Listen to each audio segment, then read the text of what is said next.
Good morning, everyone. Afternoon. I'm here since morning, so my. So, where did we stop the last time?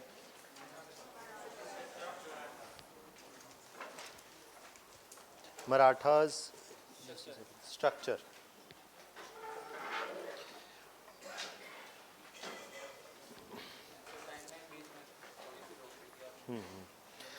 So, did we write about the Maratha structure?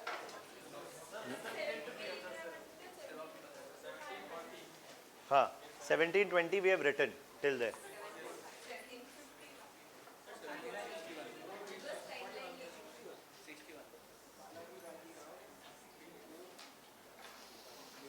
Okay. Okay. So, in the last class, when we had the discussion, we were talking about the Maratha structure of administration, right?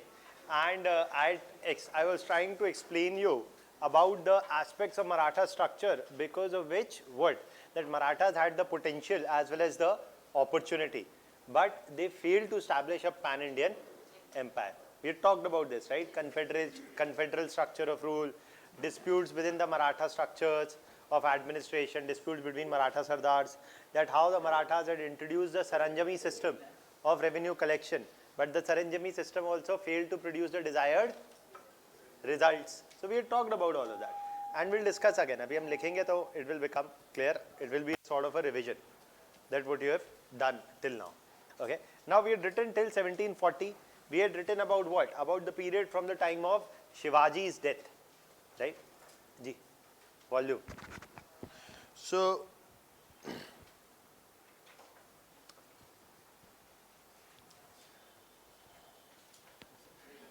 right one. This one. Okay. Is it better now? No? Just hold.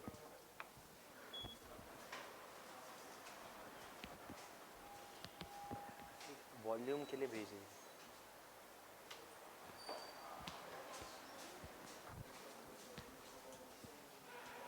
They're coming in a minute. Volume बढ़ा दो.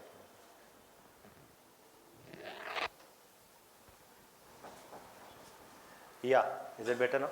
Okay.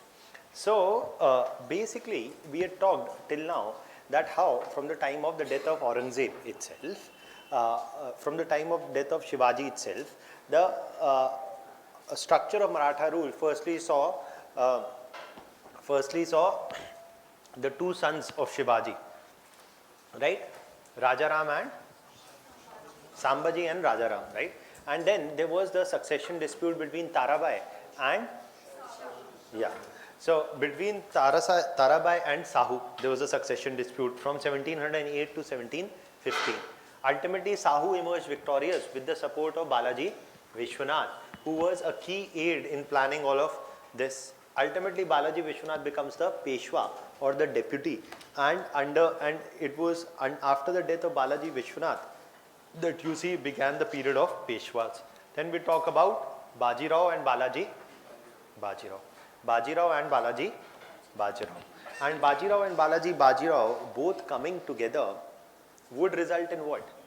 Bajirao and Balaji Bajirao both coming together resulted in the rise of the period of the Peshwas, where rapid territorial expansions happened, right? Where in north, from the Marathas, the rapid territorial expansion happened towards north and central India, right? And we had talked before how revenue sharing agreements had already started between the Mughals and the Marathas, like Chauth and Sardeshmukhi, etc. Right? वो सारी context हमने बात किया हुआ है, right?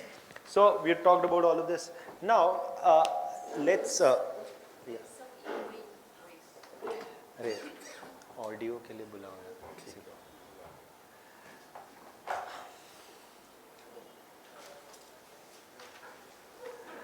Okay. So there is some echo.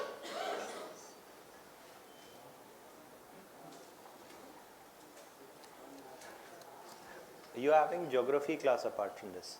Yes. ये echo आ रहा है वो कह रहा है.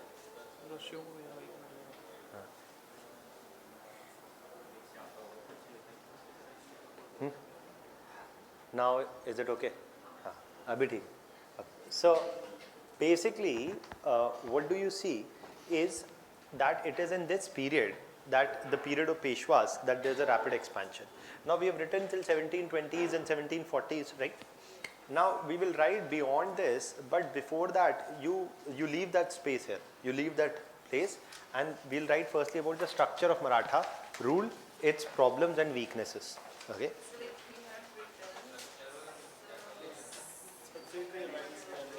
We had written subsidiary alliance and all. No. There is a separate topic. आप लिखिए.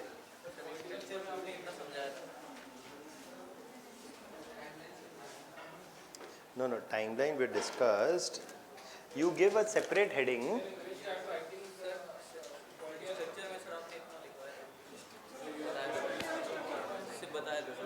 बताया था ना. नहीं अभी कुछ नहीं. आप लिखिए. हेडिंग दीजिए अलग से. Okay. Just leave this timeline. We will come back to this and we'll complete this. Right now, leave 1.5 page in the timeline that you were writing, and we'll come back to the structure. Okay. Now you can get a question like this. You can get a question like this, that despite having both the opportunity and potential,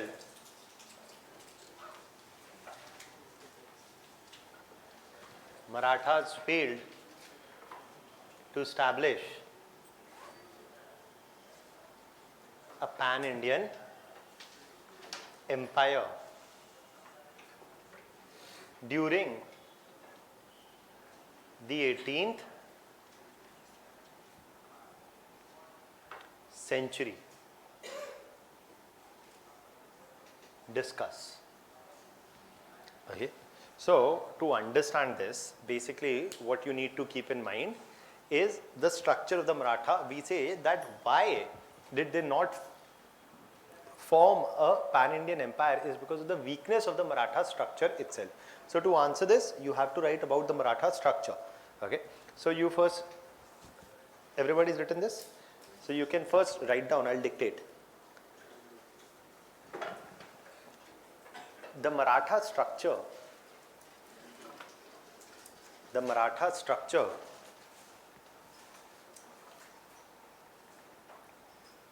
of administration was, everybody's written this, right? The Maratha, you have written, na? I'm dictating. The Maratha structure of administration was pretty similar. The Maratha structure of administration was pretty similar to whom? Mughals. And this was visible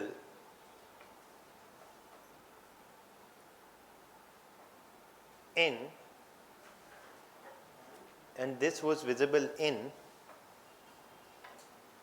first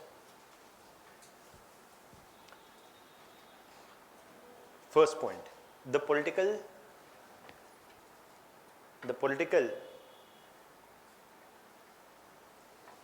factionalism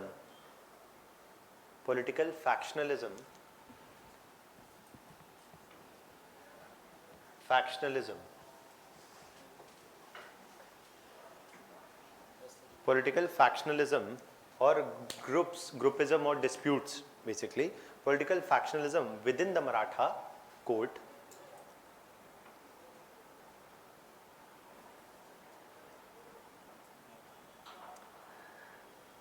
in this point you will elaborate. Okay. Following the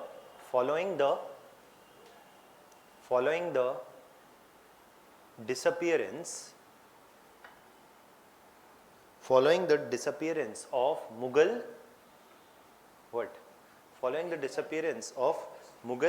threat, the Marathas, आप लिखिए मैं समझा दूंगा, अभी आप लिखिए. Following the disappearance of the Mughal threat, the Marathas the Maratha Sardars started asserting more autonomy, started asserting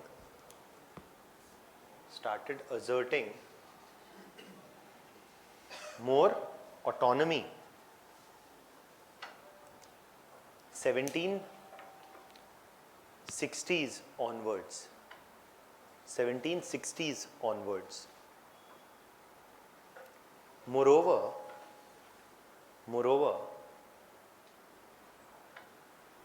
the conflicts between Holkars, Scindias. Okay. Moreover, the conflicts between Holkars, Scindias, Bhosles, and many others, but Holkar, Scindias and Bhosle, they are the ones we are more interested in. Following the conflict between the Holkars, Scindia, Bhosle, or following the conflict between the Maratha Sardars, that is the Holkars, Scindias and Bhosle, over the appointment of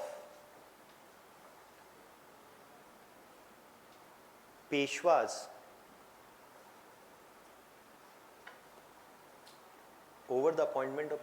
after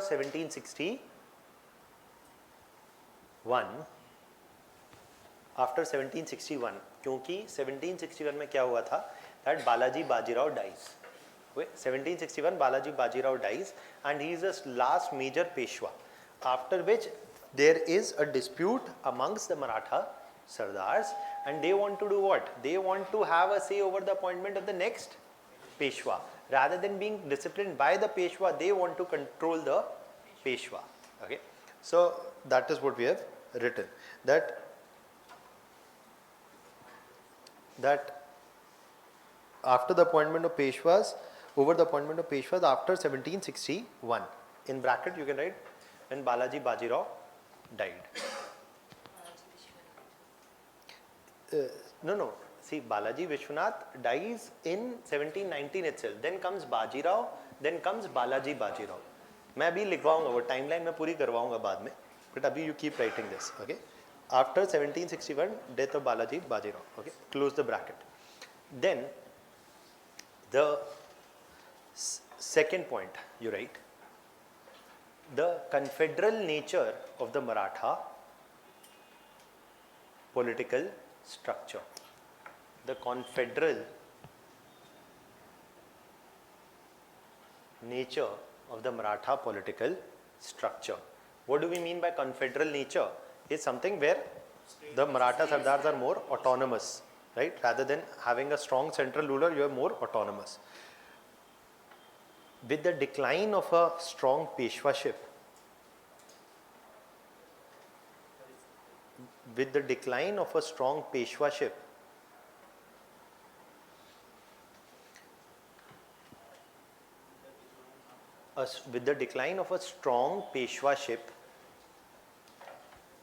and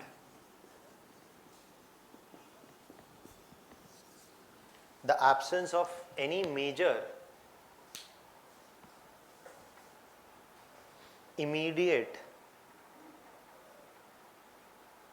territorial threat,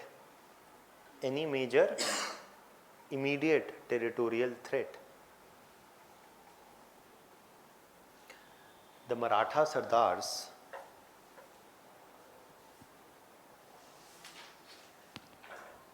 aim to establish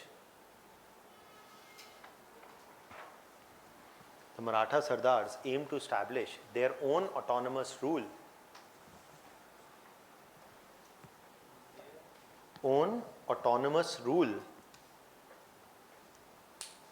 in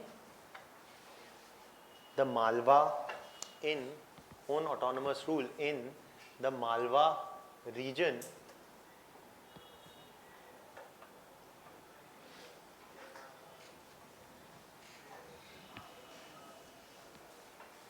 Malwa region and central India. Is that point clear? Right? We discussed this point also before. Third point, You're right. The the Maratha revenue administration system, the Maratha revenue administration system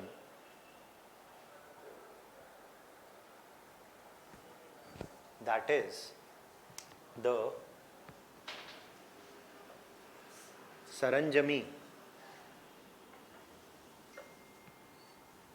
system, that is the Saranjami system, was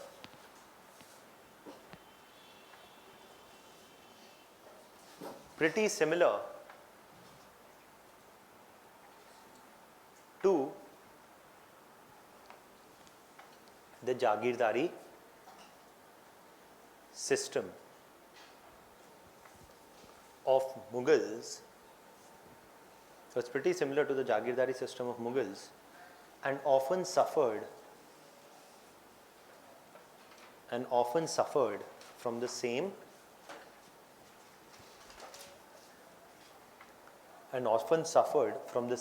weaknesses.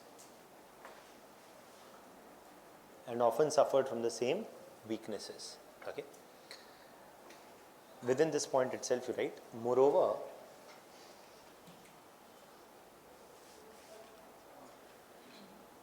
no active steps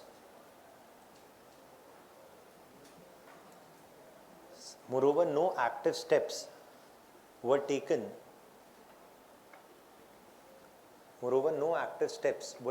to increase agricultural productivity and thereby increase revenue collection.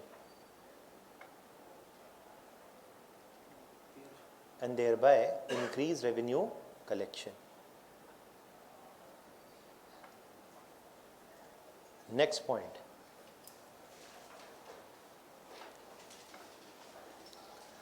The Marathas failed to establish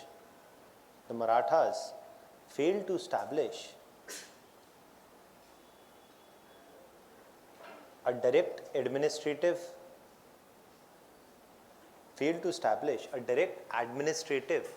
presence in areas beyond Maharashtra.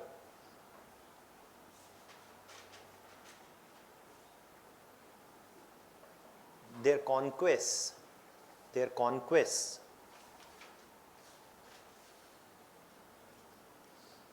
would rarely go their conquests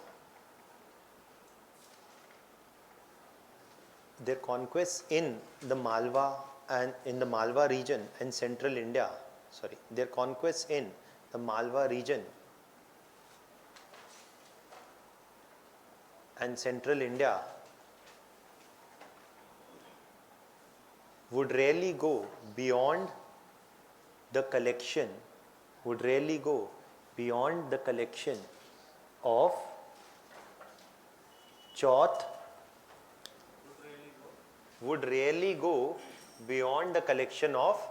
Chauth and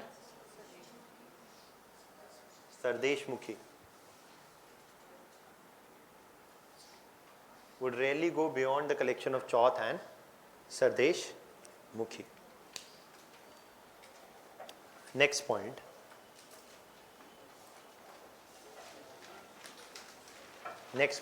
Chauth was 1/4 of the tax, Sardeshmukhi 1/10 of the tax. I told you all of that, right? Now, the next point that you have to write is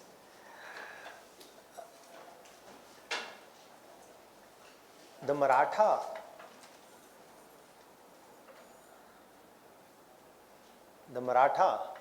expertise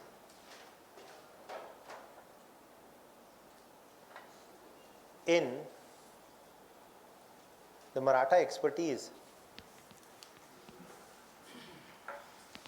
the military sphere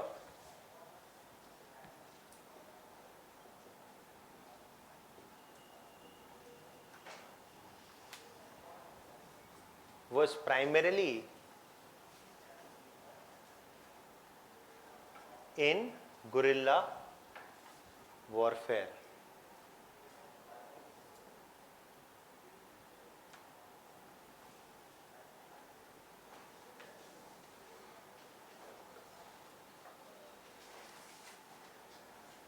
Was primarily in guerrilla warfare.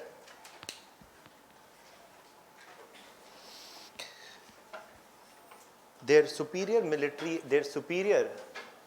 skills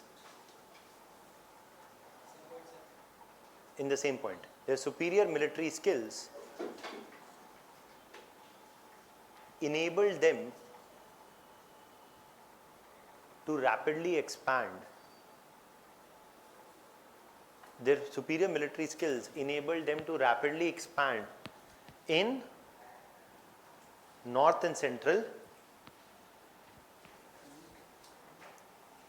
Their superior military skills enabled them to rapidly expand in north and central India during the 1720s to 17 enabled them to rapidly expand in north and central India during the 1720s to 1760s period, considered as the golden age of Marathas. Considered as the golden age of. Yes. What happened?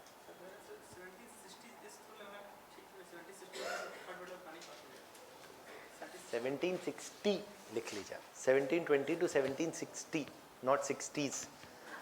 We have taste for nuance. Nice.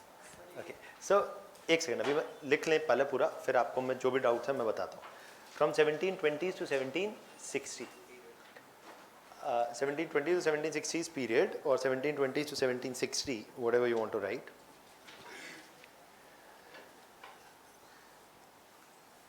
The rapid Maratha expansion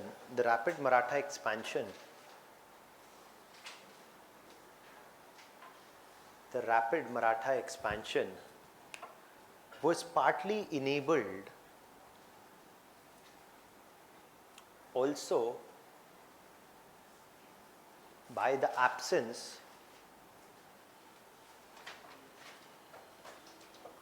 of any major military challenge in the region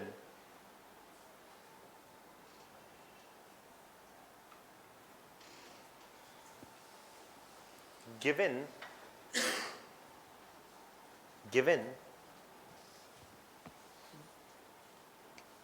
that the Mughal decline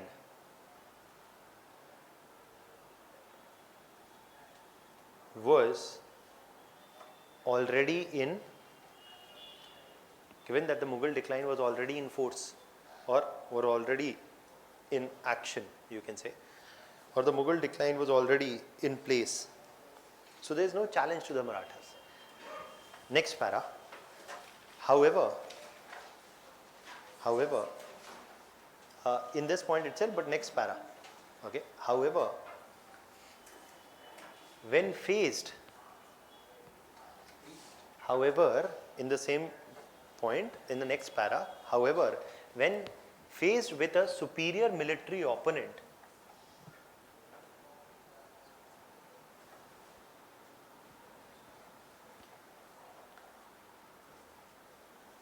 that is the numerically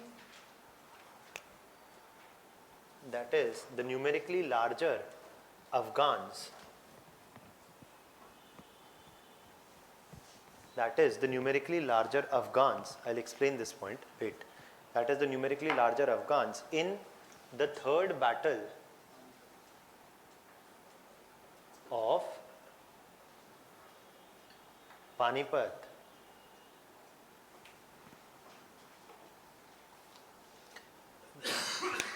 They suffered a crushing defeat. They suffered a crushing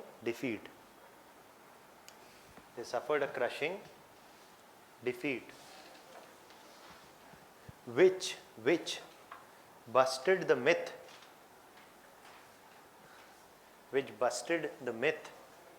of Maratha invincibility, which busted the myth of Maratha invincibility. Is that point clear? Now I'll explain this third Battle of Panipat in a minute, but just remember this much. Okay. Now we'll discuss this point in a minute.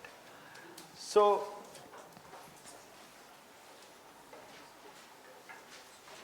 now, conclusion you write.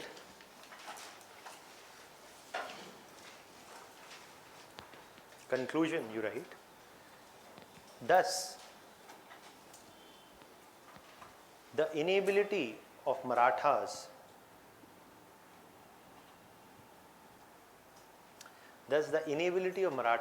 to establish a modern centralized state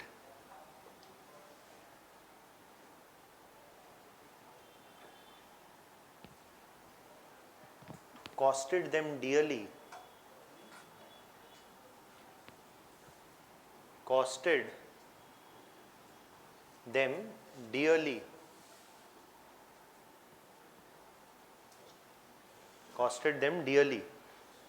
it turned out to be a very expensive thing, right? So costed them dearly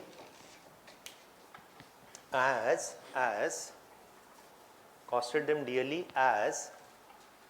they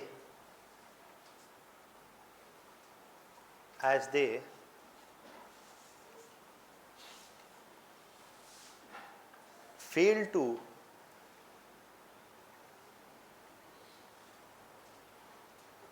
make use of the power vacuum,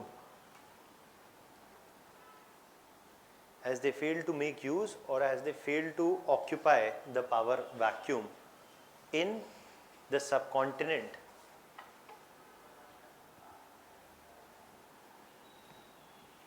left behind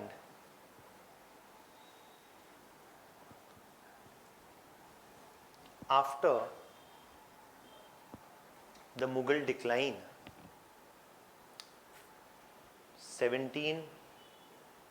left behind after the Mughal decline, 1720s onwards.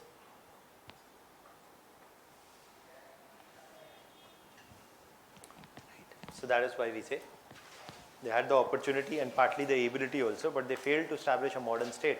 Now this third battle of Panipat we'll discuss, and then it will become clear also what is written in the last point you have written. Okay. Now let's first discuss the third battle of Panipat. If you have doubts after that, we'll take. Okay.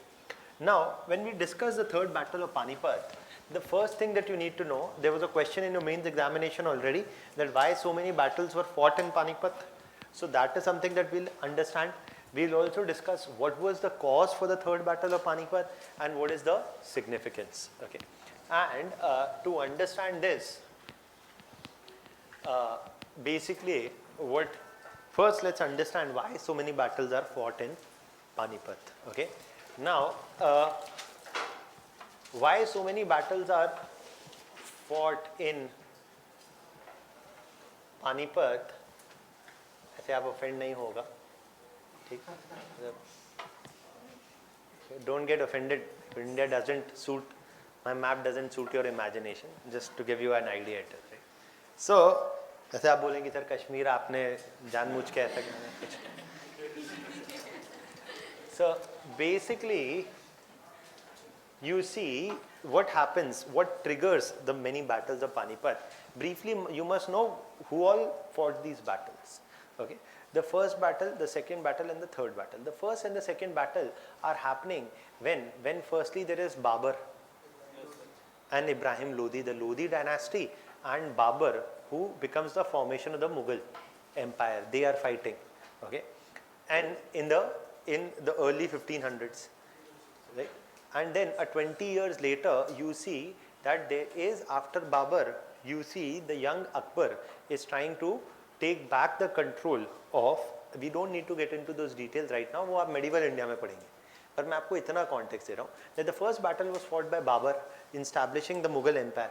The second battle was fought by the young Akbar at the age of 13, primarily to take back the control of Delhi and the areas around Delhi when Bairam Khan and others assisted, and basically there was a power tussle. Okay, so आपको वो detail अभी ज़रूरत नहीं है, but what you need to know, all these tussles are happening in and around Delhi. The third battle जिसके बारे में हम detail में भी बात करेंगे, that is also happening around Panipat.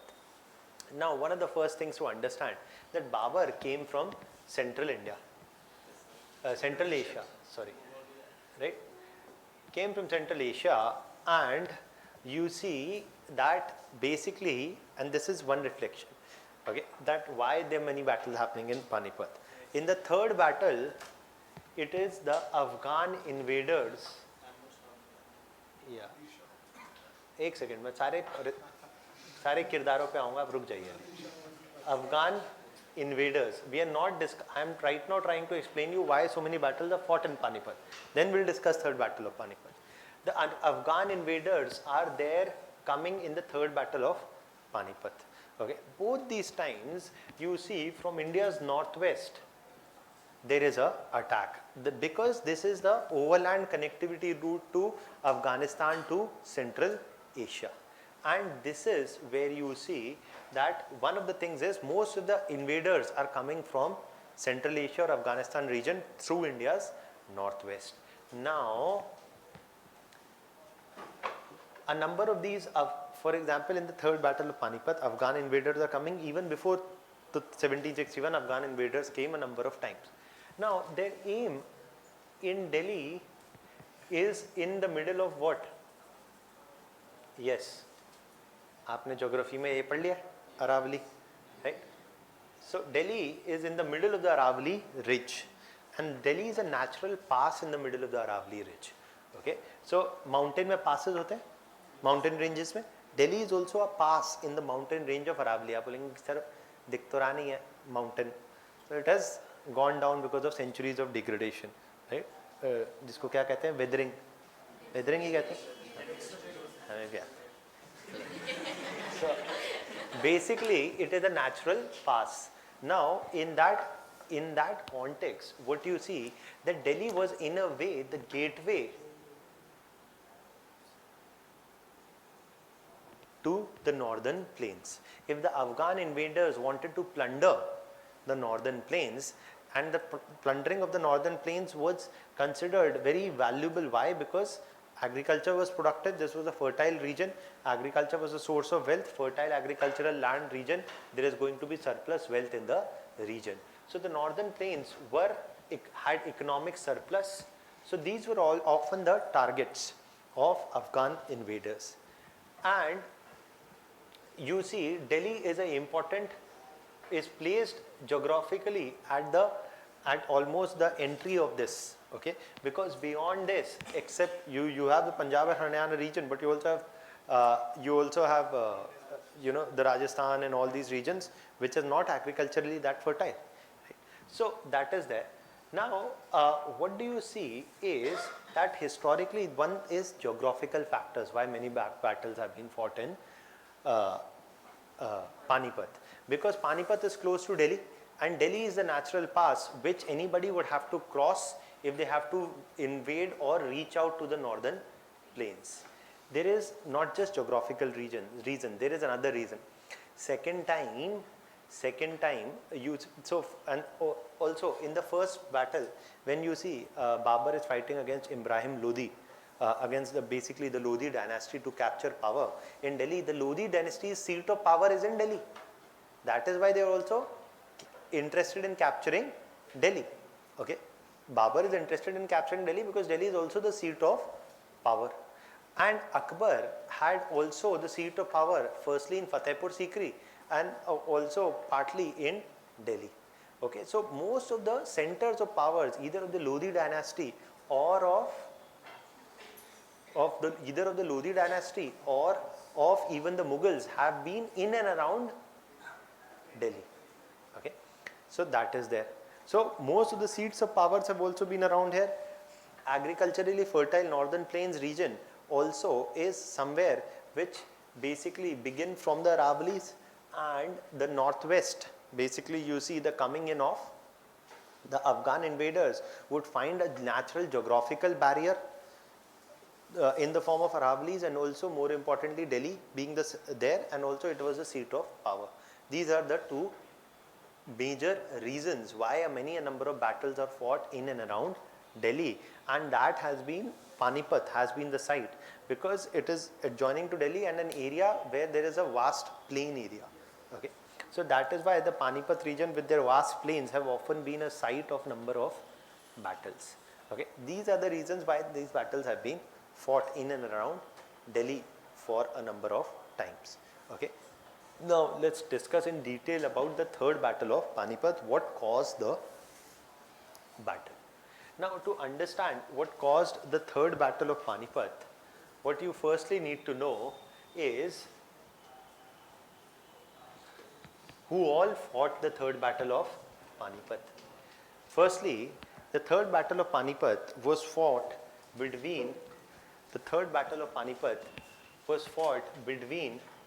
the Afghan invaders coming from India's northwest, and it was Ahmad Shah Abdali. Okay, the Afghan invaders coming from India's northwest, they were looking to plunder north and central India, and so this plundering of north and central India would directly challenge whose authority? Mughals' authority. And so obviously this is going to be a battle against whom? This is, yes, Marathas will come to, but this is going to be a battle against the central Mughal empire. The central Mughal empire was the one which was in charge in Delhi, right? So if Afghans are going to raid northern India in and around Delhi and all these areas, it will directly firstly come and challenge with the central Mughal empire. But the central Mughal empire is weak, and the central Mughal empire has entered into a revenue sharing agreement with whom? Marathas. So the Marathas are also going to be involved in this war, supporting the central Mughal empire. Now why is it the Marathas need to engage themselves in such a war against the Afghans? Because they are the ones who are getting the revenue, the Chauth and Sardeshmukhi, for a number of territories in north and central India, right? From whom? The Mughals. If they do not, if they say no, we don't want to fight against the Afghans, then the Afghans will plunder, the Afghans will loot North India, and if the Afghans will loot North India, they will take away the surplus produce. Mughals, Marathas ke liye kya reh jayega? Nothing, right? So it's one of the reasons why the third battle of Panipat happens in Panipat and not somewhere in Maharashtra. Because why? Because as the Marathas are expanding northwards, they are coming automatically, or rather inevitably, in conflict with Afghans who are also looking to invade the same regions.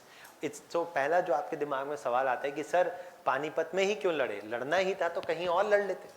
Why don't they fight somewhere in the Maratha territory? Why? Because the Afghans are not coming here. The Afghans are also looking at northern plains, and the Mughals are also looking to expand and collect more revenue from the northern plain. The Marathas are also more interested in collecting revenue from the northern plains. That is why they are coming in conflict there, okay, and not anywhere else. So another reason for the third battle of Panipat is this to happen in Panipat is that as the Marathas sought northward expansion of their revenue collecting rights, it came in conflict with the Afghans who were also looking to plunder the northern plains, and that is why the battles are fought in and around. The third battle is fought in and around Panipat. Now, this is Central Mughal Empire and the Marathas are providing the troop support to the Central Mughal Empire. Why? Because they are the ones who are getting the revenue collection, right? And though it is the Mughal Empire which is actually in the direct conflict with the Afghans, it is practically the Maratha troops, because the Mughal Empire anyways by 1760 is an empire only in name. आपने तो 1757 में ही देखा है, Plassey, Then you also see that in Buxar, that how the Mughal Empire is very weak, right? So Mughal Empire does not have the ability to defend itself against the Afghans. They rely upon the troop support from Marathas. तो क्या है, Mughals और मराठास में भी भाईचारा है, ऐसा नहीं है. In the popular imagination, the Marathas are shown as the sworn enemies of the Mughals, or the Mughals the sworn enemies of the Marathas. Reality does not bear it out that well. But this goes ahead further. So though the central Mughal Empire and the Marathas joined hands together, other successor Mughal states like Awadh, and Awadh, you see Shuja-ud-Dawla. Shuja-ud-Dawla joined hands with Afghans. Why?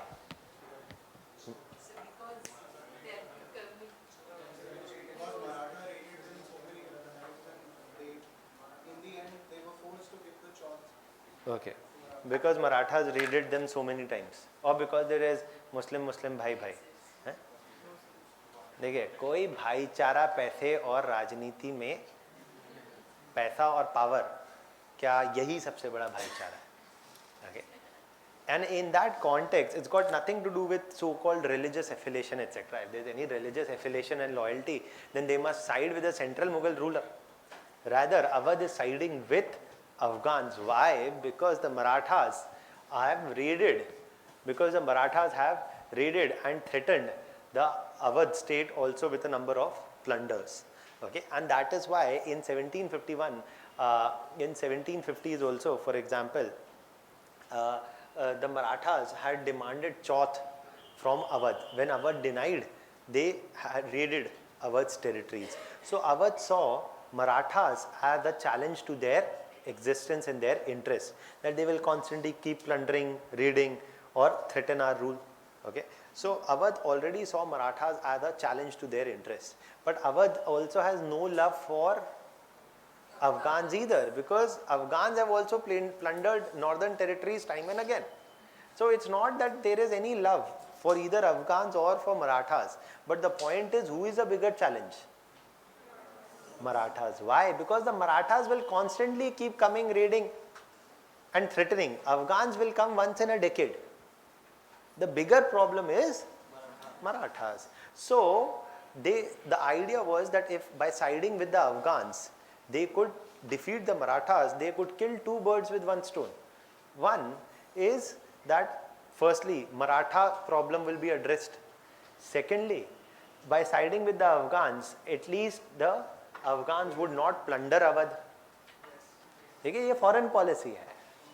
This is IR, but of 200 years ago. Okay, so in that context, you see that Awadh, Shuja-ud-Dawla, Awadh sided with whom? The Afghan invaders. The third is also Rohila-Khand.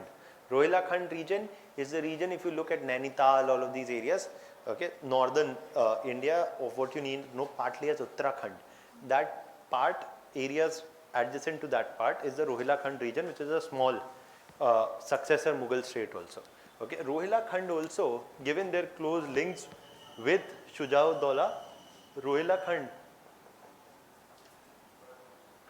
also sided with the Afghans. Okay, and so you see the Afghans also built a coalition.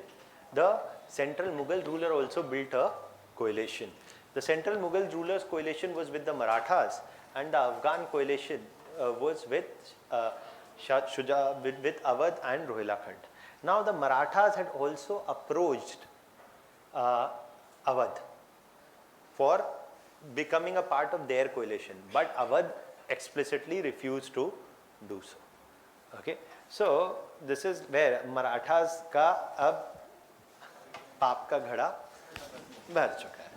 Okay, so that is something which is happening here. How is that in this battle, the third battle of Panipat, which happened, you see these two alliances were pitted against each other, in which the Marathas in the third battle of Panipat, basically when the fighting ensued in this region, within a span of a couple of days, more than 50,000 Maratha soldiers were killed, and on the battlefield, and half the total number of Maratha generals were also killed in the war.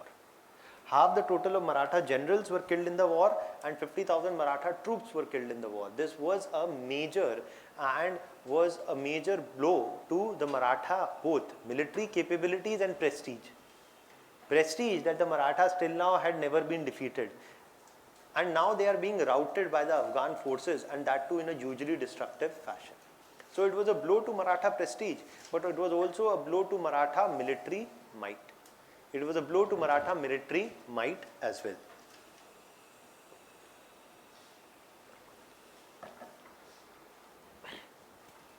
It was a blow to the Maratha military might as well. Okay. Now, it is in this context that you must remember this, that it is a blow to Maratha military might as well. And but then the first thing that will come to your mind is, sir, why is it that Marathas get defeated in the war? What are the reasons for Maratha defeats? The reasons are not very difficult to understand. Firstly, who has a bigger coalition? The Afghans. तो Maratha तो पहले ही foreign policy में दोस्ती ना बना पाए. If Marathas would have had friendly relations with others, they are plundering and raiding everybody and are constant territorial threat and economic threat to all their neighbors. So they are basically resulting in the emergence of a coalition partly against them. This is again, you see, if in Mysore also this is what happened. Mysore also drove its opponents so far that they probably got into a coalition with the British against Mysore, rather than entering in a coalition with Mysore. Whatever alliances they tried to form, they did not last also, right? So that is one reason why the Marathas get defeated. There are a couple of other reasons also. What are these other reasons?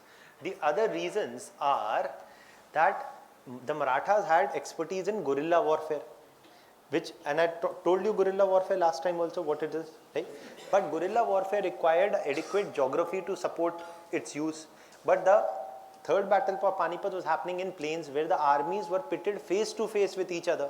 There was no possibility of using the geography to the advantage by attacking the opponent with an element of surprise. ये तो आमने सामने की लड़ाई है. इसमें कोई छुप के वार करने का कोई context नहीं है. Okay. So that is there. Their expertise was in guerrilla warfare, but here they were fighting in the plains. On top of that, they are facing the Afghan army, which is numerically also larger than that of the Marathas. So numerically भी वो ज़्यादा थे और plains में लड़ रहे हैं. Not a very good thing for the Marathas. On top of that, there is a third major issue. For one reason or the other, the Marathas moved ahead into wars with their families. The Maratha generals would often carry their large, not soldiers, but Maratha generals would often carry their large enclave with them, in which their wives, children, etc. would also go. So सुबह से शाम तक लड़ाई किया, शाम को आने के बाद खाना किया, chill किया.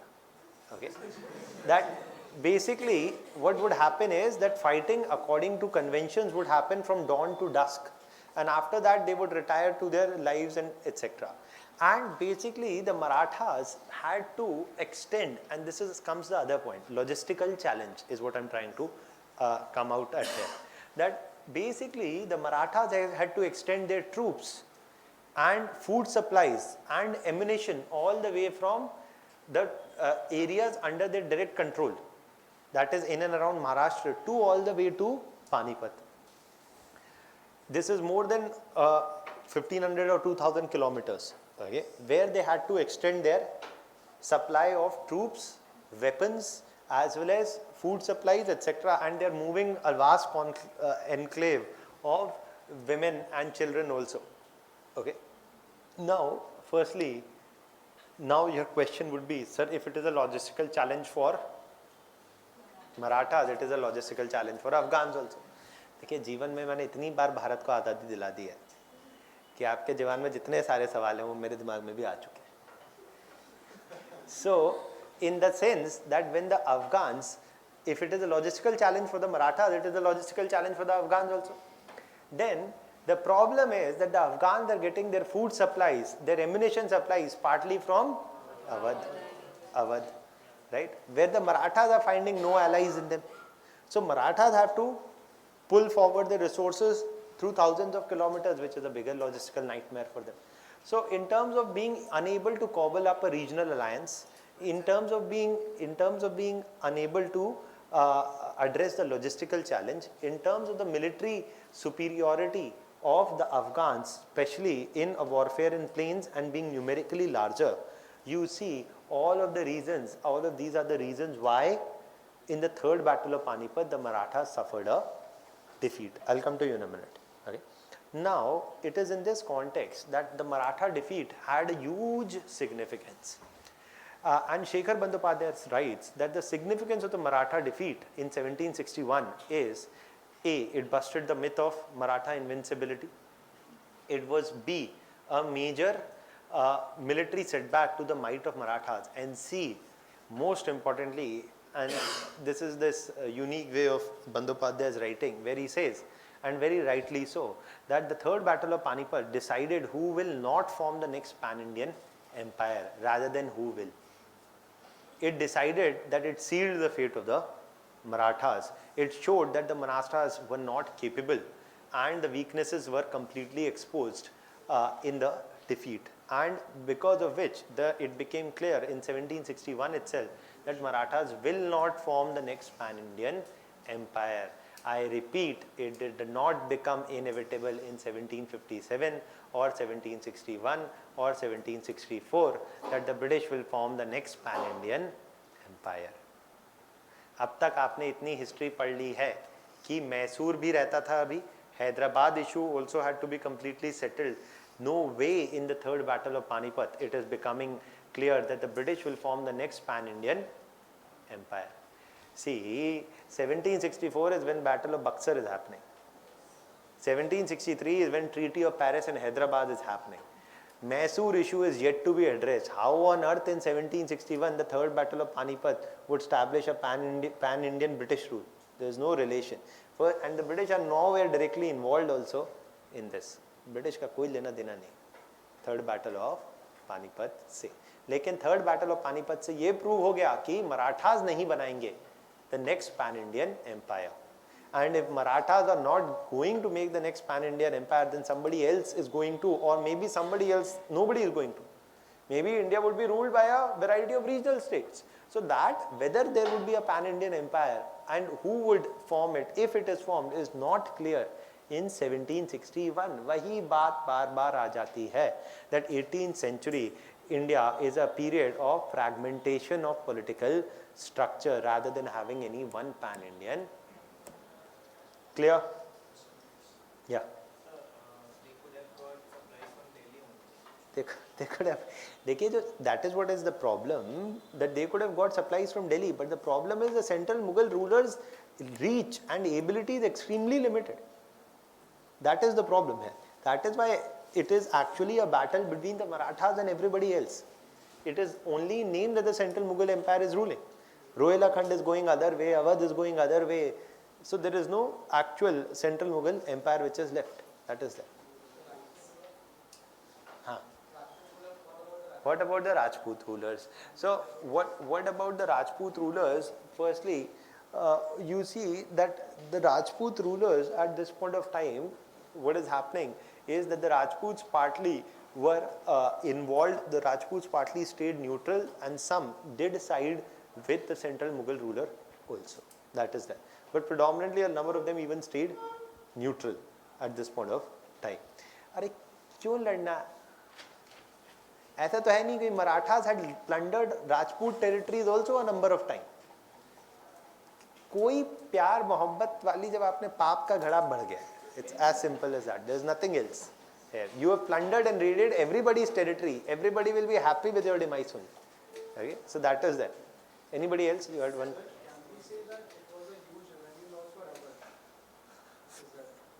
Revenue loss for Awadh? They were also involved in a battle.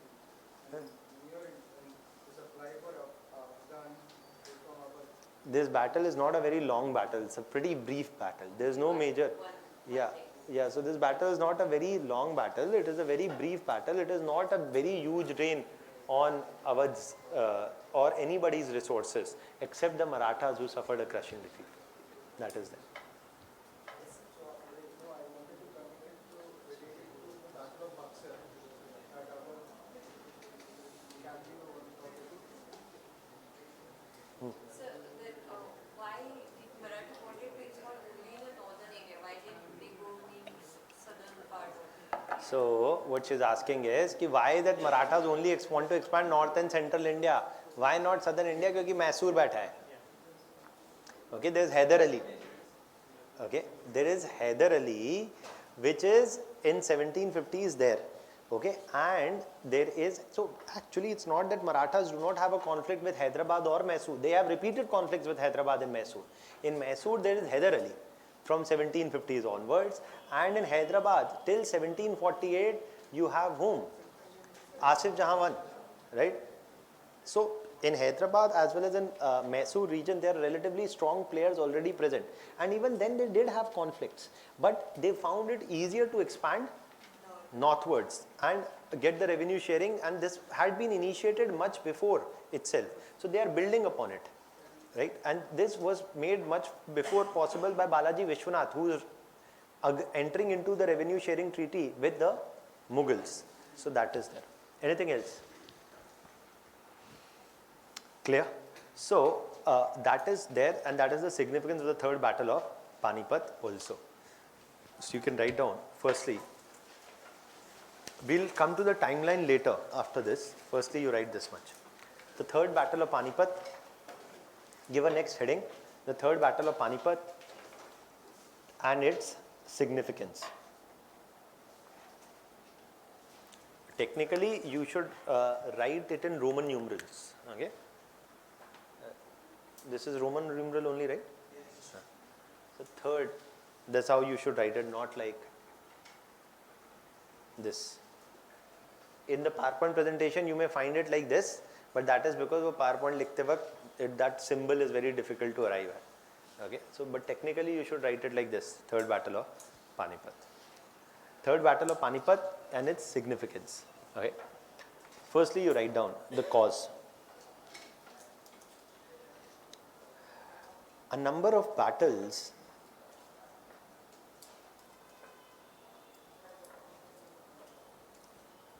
have been fought. A number of battles have been fought in and around Delhi, particularly Panipat,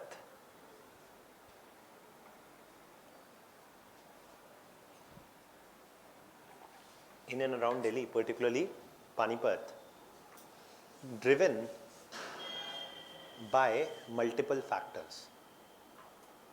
Driven by multiple factors. First, Delhi and the Aravali Ridge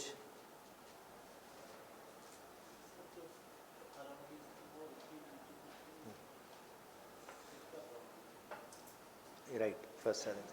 Delhi and the Aravali Ridge marked a natural Delhi and the Aravali Ridge. Delhi marked, or you can write like this also, Delhi marked a natural pass in the Aravali Ridge. कैसे भी लिख सकते हैं आप, Delhi and the Aravali Ridge, या फिर आपको ज़्यादा स्पेसिफिक लिखना है तो Delhi marked a natural pass in the Aravali Ridge and was located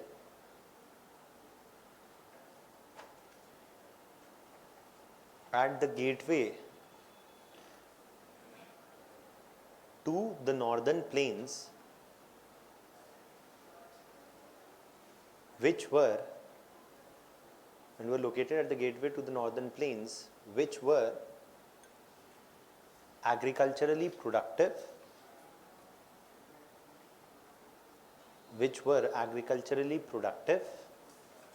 with, repeat, which at so at the gateway to the northern plains, which were agriculturally productive, with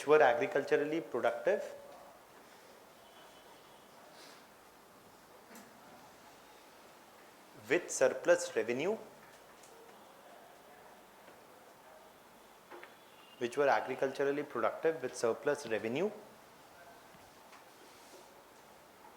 and were often a target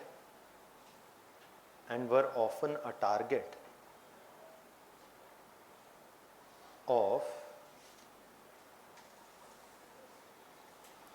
outside powers like Afghan invaders,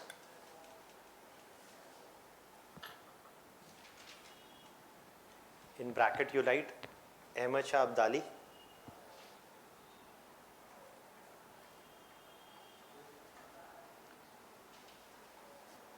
in 1761, bracket close,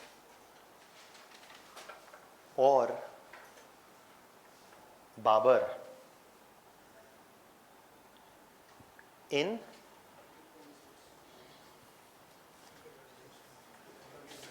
1526,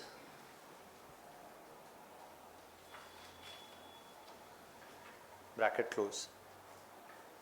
okay sorry हाँ, और बाबर इन 1526, या फिर उसको आप चाहें और elaborate कर दीजिए, बाबर इन 1526 in the first battle of Panipat. बड़ी ऑब्वियस सी बात है, हम बैटल ऑफ पानीपत की बात कर रहे हैं, तो ये आपको मैं प्रिज्यूम कर रहा हूँ ये पता है, नहीं भी पता है तो मेडिवल इंडिया में पता चलेगा कि बाबर लड़े, फिर उनके बाद अकबर लड़े, राइट। 1526 एंड देन 1556, 30 साल बाद Akbar fought again, but that was for a different reason.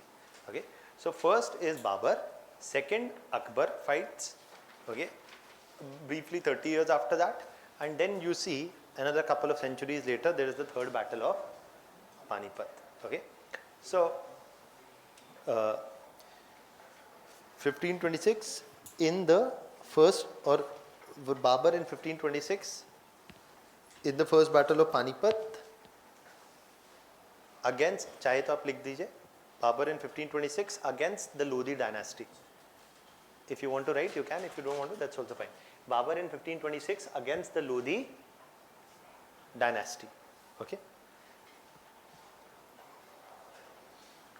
Next point you must focus on is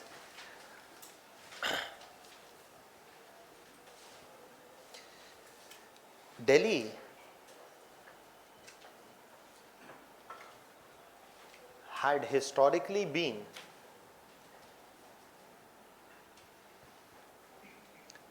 the major seat of power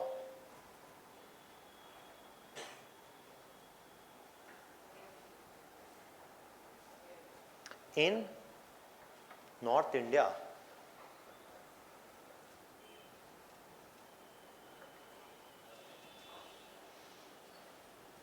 and thus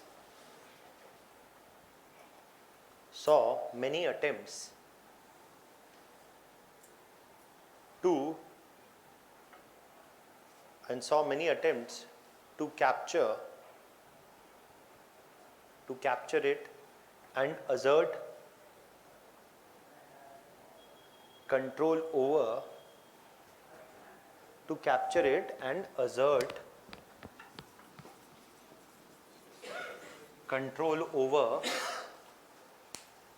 North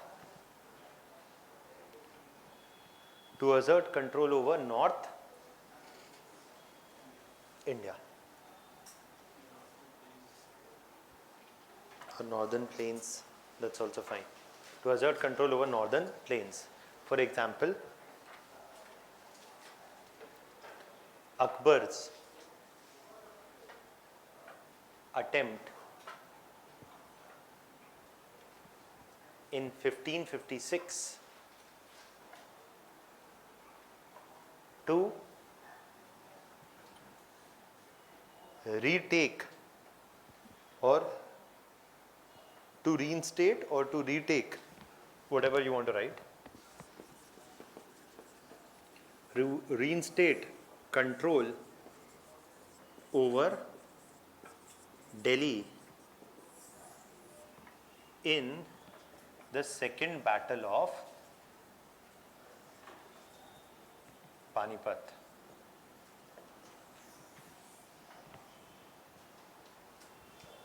In the second battle of Panipat. Okay? Third point, you write. As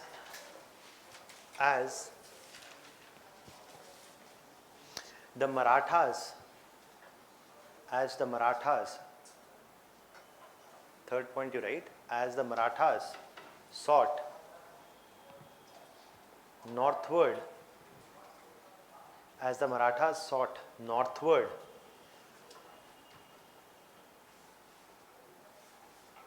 expansion, as the Marathas sought northward expansion towards north and central India,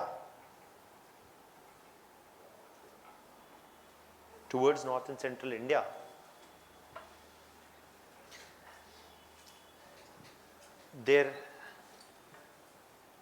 economic interests came in a direct conflict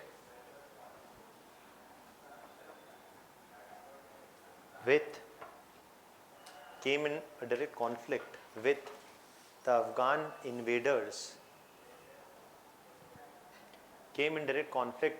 the Afghan invaders, looking forward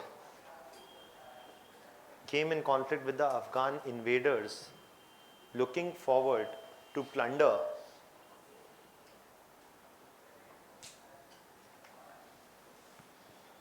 the same regions.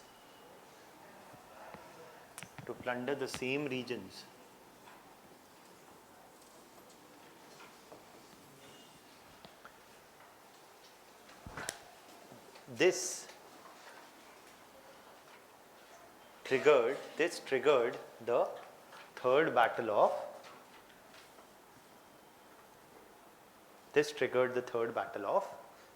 Panipat. So this is the part where we have discussed why so many battles were fought in Panipat, right? Now you write about the third battle of Panipat, what happened in the war. Okay, the third battle, next paragraph. Okay, no, we have discussed this ends. The next, you can give a next heading. Okay, the third battle of Panipat.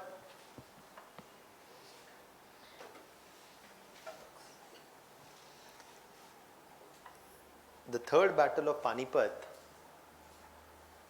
saw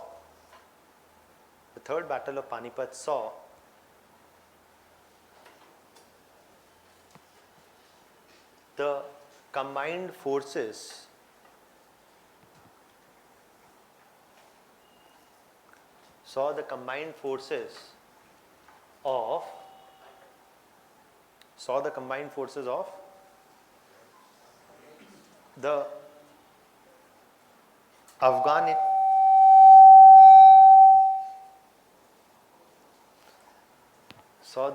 forces of the Afghan invaders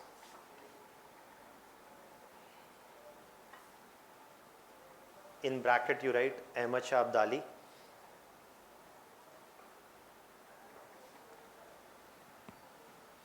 close the bracket. The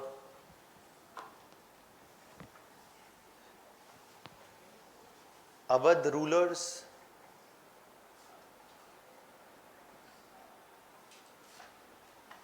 in bracket you write Shujauddaulah,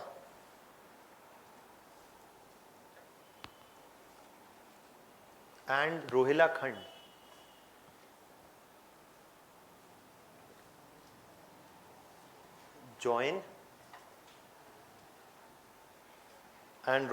join hands together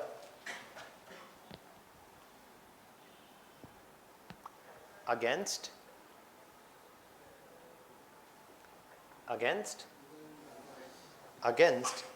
the Maratha forces fighting on behalf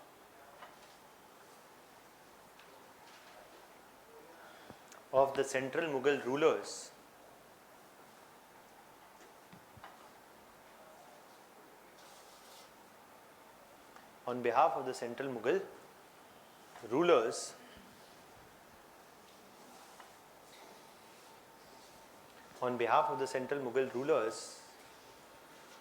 with whom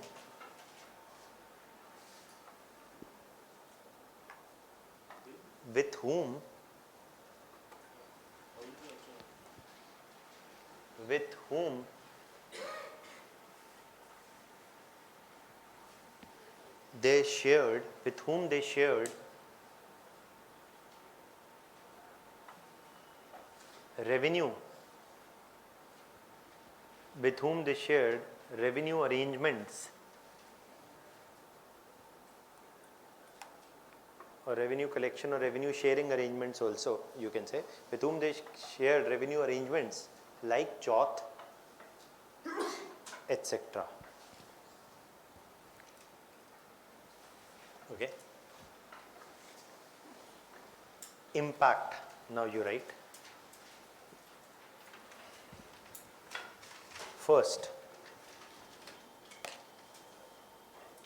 the war imposed a major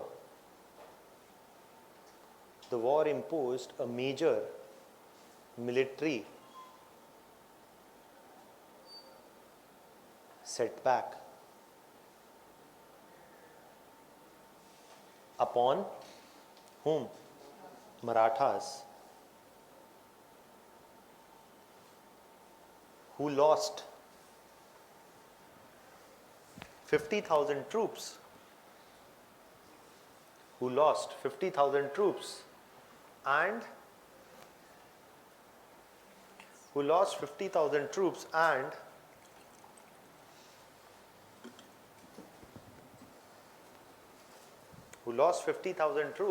and half half 50% and half of their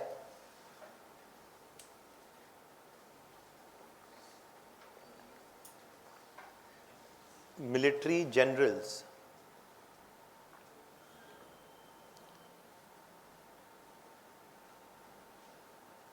in the war.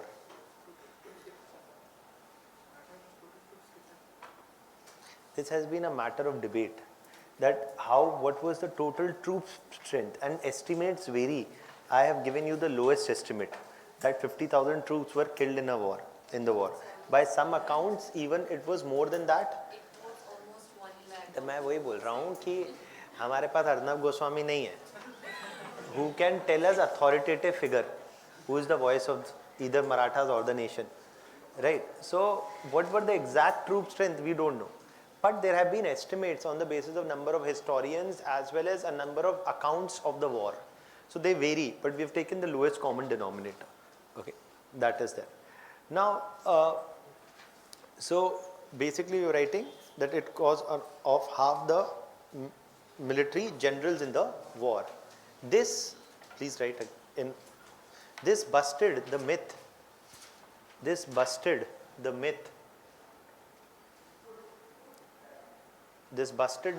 of Maratha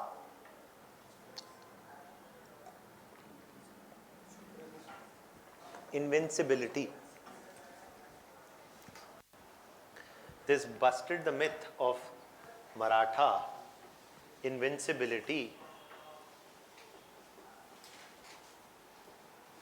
This busted the myth of Maratha invincibility and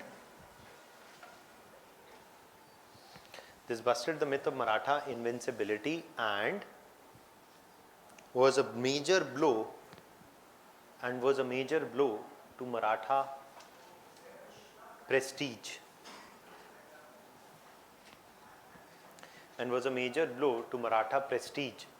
in the region.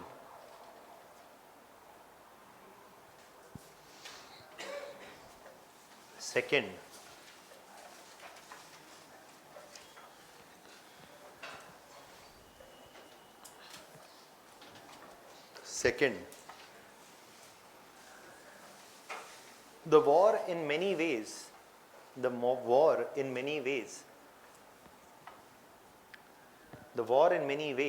sealed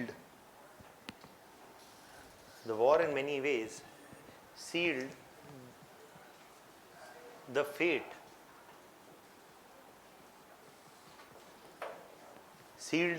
of Maratha Empire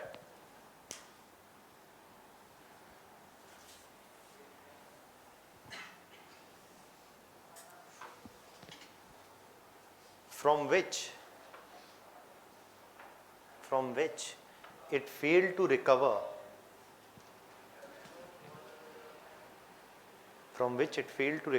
completely.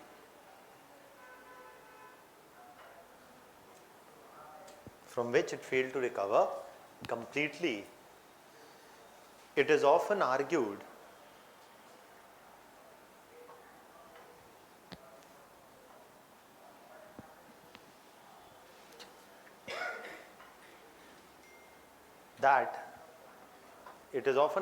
that the third battle of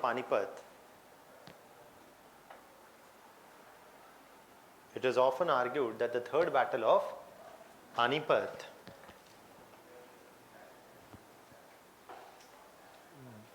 ruled out the possibility of the establishment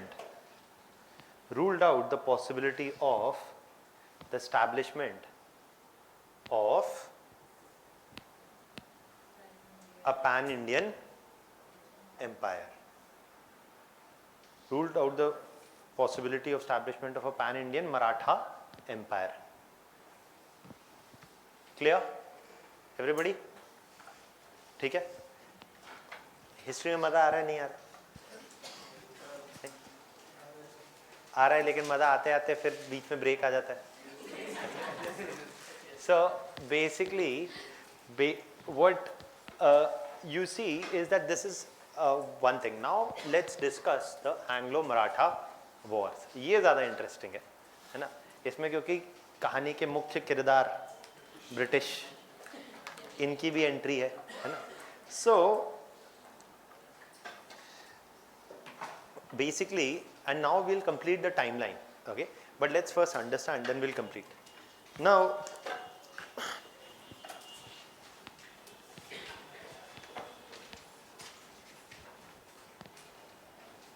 what you see in the three Anglo-Maratha wars is that from your examination point of view, if they want to give you a question, they will give you a question directly on the causes of Anglo-Maratha wars and their significance, okay? Or they will give you a statement like this. For example, the Anglo-Maratha wars reflected the inability of the Marathas to resolve their internal political differences. Discuss. Or the Anglo-Maratha wars were caused by the inability of the Maratha rulers to resolve their internal political differences. Discuss. So they'll give you a statement and ask you discuss the relevance of this statement.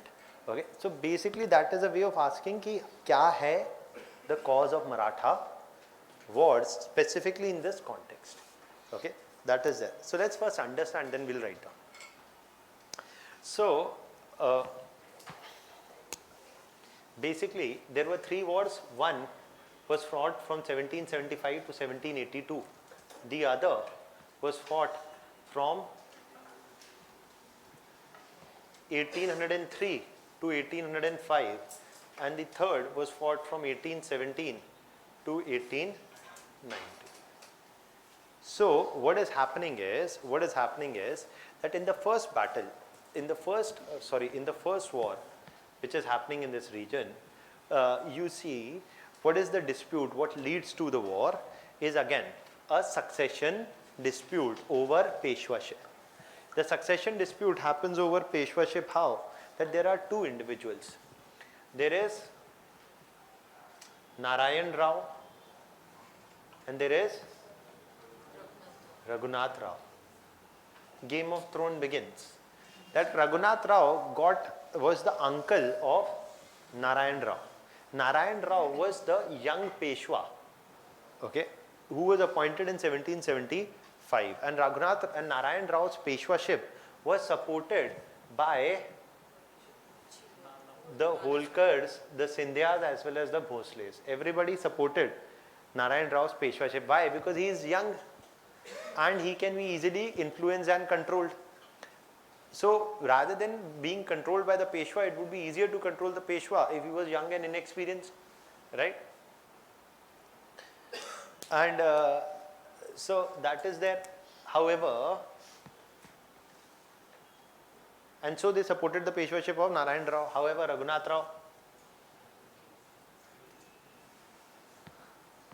Raghunath Rao says ki, nahi, I will be the next Peshwa. Raghunath Rao got Narayan Rao assassinated and declared himself that he would, and he is also from the Peshwa family, and Peshwa clan has become hereditary, right? So he takes a claim to become the next Peshwa by assassinating Narayan Rao. But then what happens? What happens is that Holkar, Scindias and Bhosles are not happy. So they decide to attack Raghunath Rao. But Raghunath Rao escapes. And then the British already had a trading presence in Bassein region. The Bassein region is from where you see is Bombay city located. Okay, that the Salsette and the Baroch region. Sorry, I'm not saying Bassein. Sorry, in the Salsette region. Sorry. Salsette region is where you see is what? Bombay city located today. So the British already had, or Mumbai city located today. So the Salsette region was already where the British had certain trading presence. Okay, and in the Salsette region, Raghunath Rao approaches the British East India Company already in the Salsette region and asks and approaches them for assistance. Assistance for what? For tackling the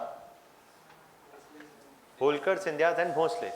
And he sought the help of the British, and the British said, we are happy to help. We are here anyways to help you only. So we are happy to help you, but you should also help us. And basically the British said, okay, we will provide protection to you from the Holkars, the Scindias and Bhosles. We will restore you to Peshwaship, but in return we should be granted more extensive trading privileges in the region, not just limited to the Salsette region, but even beyond that in other areas also. Okay, so Raghunath Rao says, okay, whatever you want, firstly save my life, then to kuch ho paega, right? So the British said, okay, we'll save you, and this is what triggers the battle.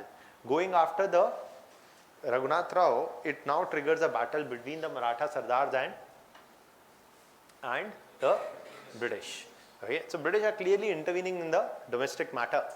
Within the domestic succession dispute, they have anyways learnt it. अभी तक तो बहुत बार करके आ गए बहुत सारी जगहों पे. Hyderabad, you have done this. Bengal, they have already done this, right? So Bengal and Hyderabad, they have already done this. So by now they are anyways experts, right? So they said, okay, so this is what is happening. Then what happens beyond this? What happens beyond this is that as this fighting is going on, it starts in 1775, you see that Holkar, Scindias and Bhosles, they are brought together by, there is no strong Peshwa. To keep all of them together, there is the emergence of another individual Fadnis, Nana Fadnis. Fadnis was not a Peshwa. Fadnis was not a Peshwa, but he was also a member of the Maratha court, and he rose to the occasion and forged links between the Holkar, Scindias and Bhosles and kept them united in the fight against the British.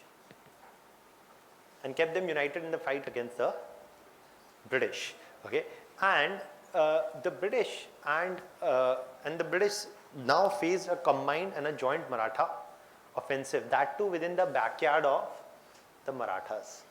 So anyways, this whole fighting is happening within the Maratha territories, the areas which are already in their direct administrative control.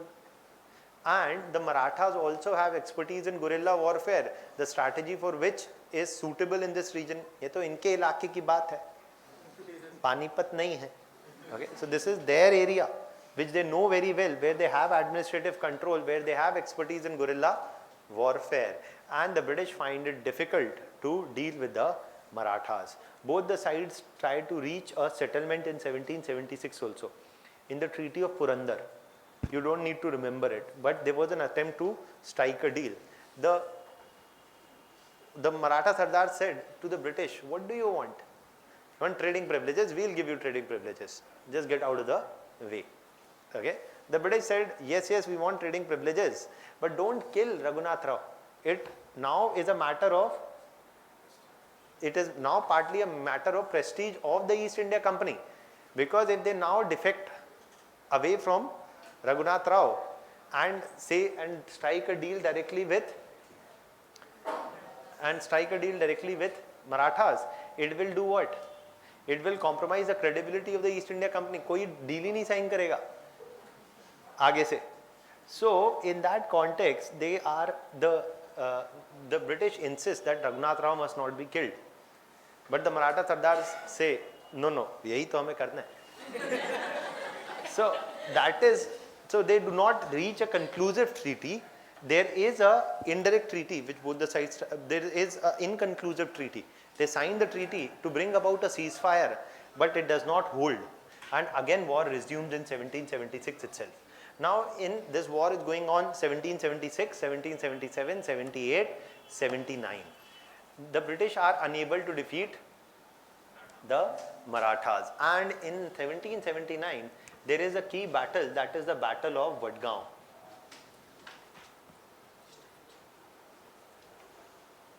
In the Battle of Vadgaon in 1779, Nana Fadnis imposed a major defeat on the British. In the Battle of Vadgaon in 1799, the Maratha forces led by Fadnis imposed a major defeat on the British. The British now are agreeing to a reconciliation again, getting in a reconciliatory mood. The British realize it is perhaps not that easy and this is not the opportune time. The British are willing to backtrack, and the Marathas also have been fighting wars for 4 or 5 years now.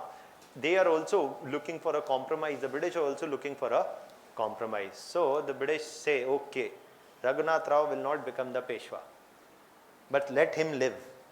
Maratha says, okay, then he wants to live or want to go to the Himalayas as his job, as long as he's not the Peshwa.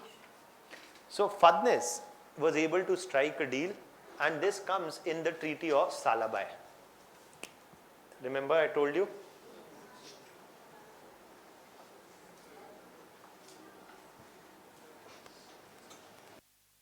The Treaty of Salabai is signed in 1782. In the Salabai Treaty, basically the British and the Marathas, Sardars agreed to cease hostilities in return for certain conditions of both sides being fulfilled. The British agreed to withdraw from the region. Whatever Maratha territories the British had captured in the region, the British would return them to the Marathas, and the British would not interfere in the succession matter of the Marathas from here onwards. They said Raghunath Rao may not be made the Peshwa, it's also okay as long as he is not killed. So that is all that the British agree to. What are the Marathas agreeing to? The Marathas are agreeing to allow the British trading presence in the region, and the Marathas say that we will join hands with you in case if there is any further conflict that breaks out between whom and whom?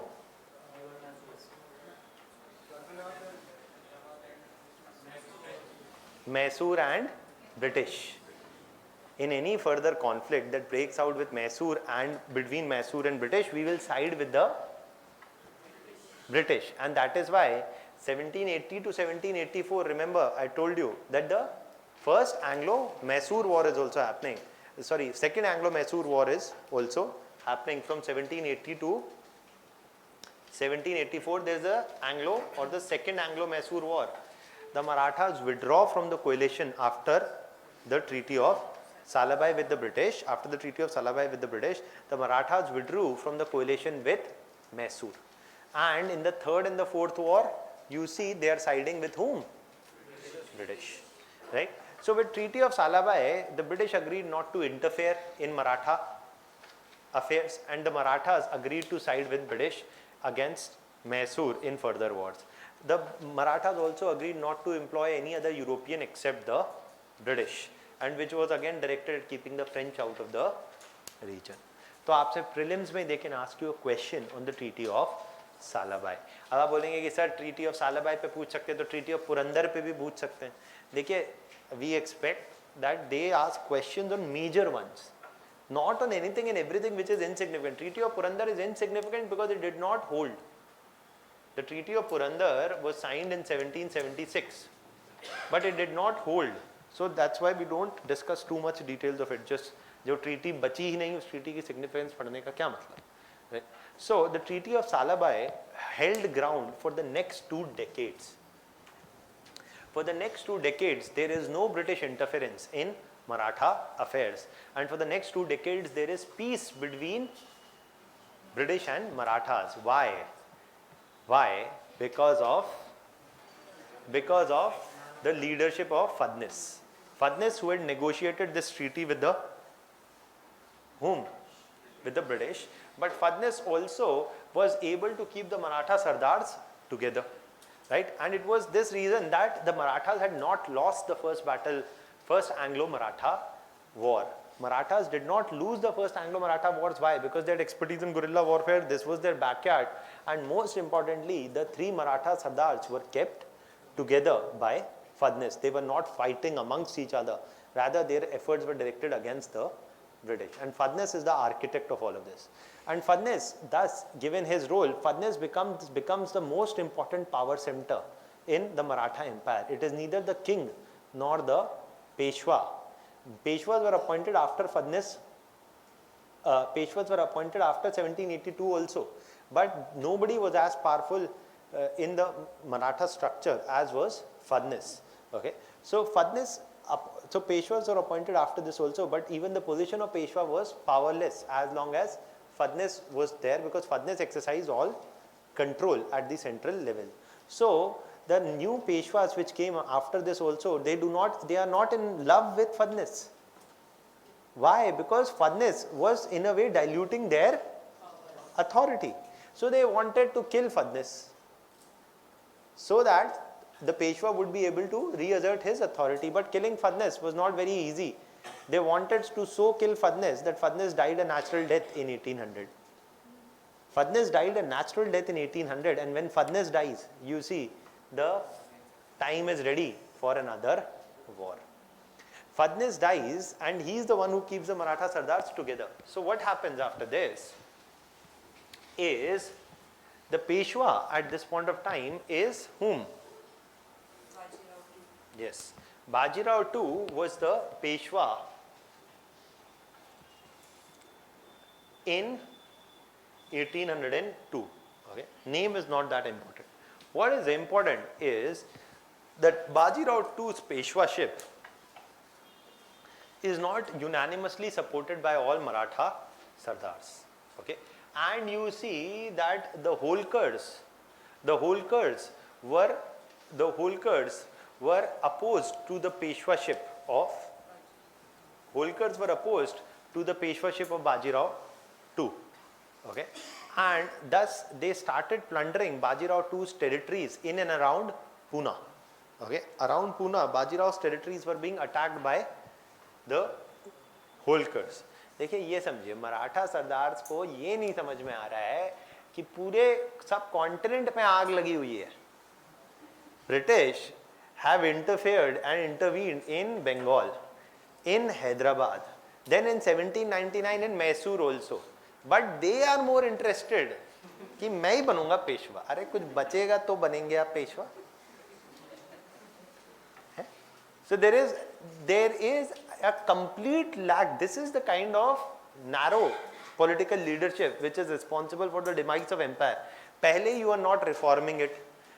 The last strong individual after Fadne's demise, you are still not coming to your senses. आपका बस लगा है कि नहीं मैं बनूंगा, मैं बनूंगा, मैं बनूंगा. जैसे राहुल गांधी, मैं बनूंगा ही. कांग्रेस का कुछ हो चाहे ना हो, मैं बनूंगा. So that is there. Now you look at it. It's frankly, it takes a special order of genius to still be India's prime minister and have the audacity to consider yourself as the most popular leader for the current prime minister, given his policy failures. But when you have a bigger failure like Rahul Gandhi, it makes you look good. That is all there is. The frank reason is that, the frank thing is that, the frank fact is that Mr. Modi's team, Mr. Modi's is Mr. Modi's trump card is whom? Is Rahul Gandhi. This is a fact. That and partly also the media is definitely so much under corporate control that you see that there is a deliberate attempt to also, even when he is not wrong, even when he is making the right statements, Rahul Gandhi is often portrayed as a dumb guy. And if he is dumb, then the current prime minister has repeatedly made statements in the past and even present, where he said in 2012, whatever is global warming, there is no global warming. ठंड लगती है उन लोगों को, इसलिए वो global warming, global heating की बातें करते हैं. There is no global warming. Okay? Then he is saying biogas ऐसे बनेगी वैसे बनेगी. You have demonetization, which is a simple, a completely nonsensical policy, but he can run away from all of this. The Rafale deal, the Geo Institute of Eminence, एक से एक हैं, but he can still run away from it because he also has a Bajirao too. So that is there. Now it is in this context that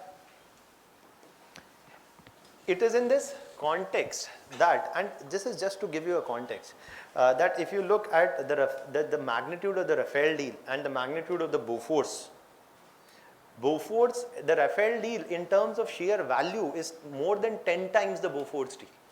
Okay, so it is one of that single order, one of that biggest defense procurement projects in the past 20 years or so. And there is no shred of doubt that there is something or the other shady in the deal. What exactly is there is another matter. Okay, so and still there is no discussion in the media much, primarily because of the corporate control over media.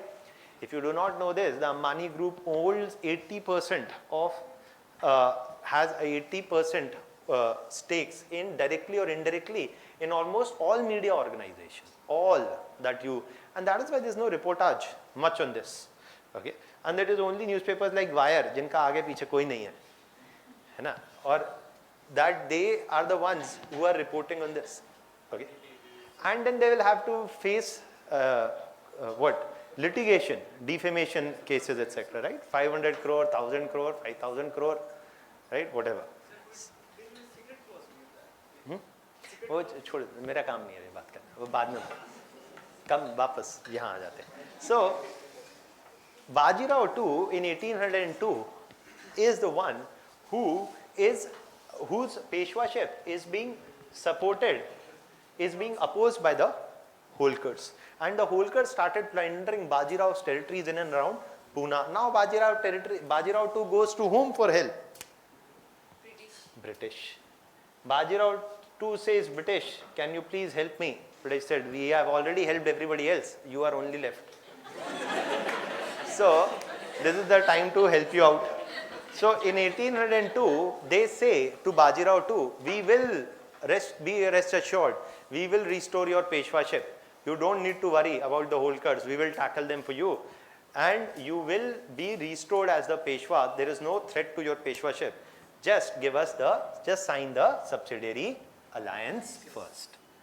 So, देखिए Bajirao to को क्या मतलब है? That पहले मेरी पेशवाशिप आए, तो Bajirao to हाँ ठीक है, I'll sign subsidiary alliance. So he goes ahead and signs the subsidiary alliance in 1802, and after this, you see there is the Second Anglo-Maratha War, and the British intervene on the side of Bajirao II, and they had to fight the Holkars. The Scindias and the Bhosles either partly sided or they remained silent. There was no unified Maratha response against the British. There was no unified Maratha response against the British. So what happens? So it is easy for the British to subdue the Holkars. The British subdued the Holkars, and what happens as a result? As a result, there is that within a span of 2 years, the British easily subdue the Holkars and impose a defeat on them, and the Peshwaship of Bajirao II is restored. Okay, that is there. Now, if this is happening, and Bajirao II is for this is entered into what? A subsidiary alliance. But if this was a subsidiary alliance of Bajirao II, what triggered the third war? First war is over Peshwaship of Raghunath Rao. Second war is over Peshwaship of Bajirao II. But what triggers the third war? Pardon?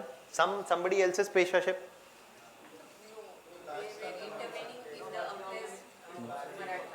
They were intervening in the, who was the British. Okay, subsidiary alliance you sign, you realize that you lose your authority, influence, and a substantial degree of economic control over your state. So there was a decline in influence of the authority of Bajirao II. Also, the Maratha Sardars recognized and realized that now as the British were increasing their influence in the region, signing the subsidiary alliance with the British is, as the British were increasing their influence in the region after signing the subsidiary alliance with the Peshwa, you see that even this will erode their autonomy. It will erode the autonomy of the Maratha Sardars. So Maratha Sardars also want the British out. Bajirao II also says, let's throw the British out.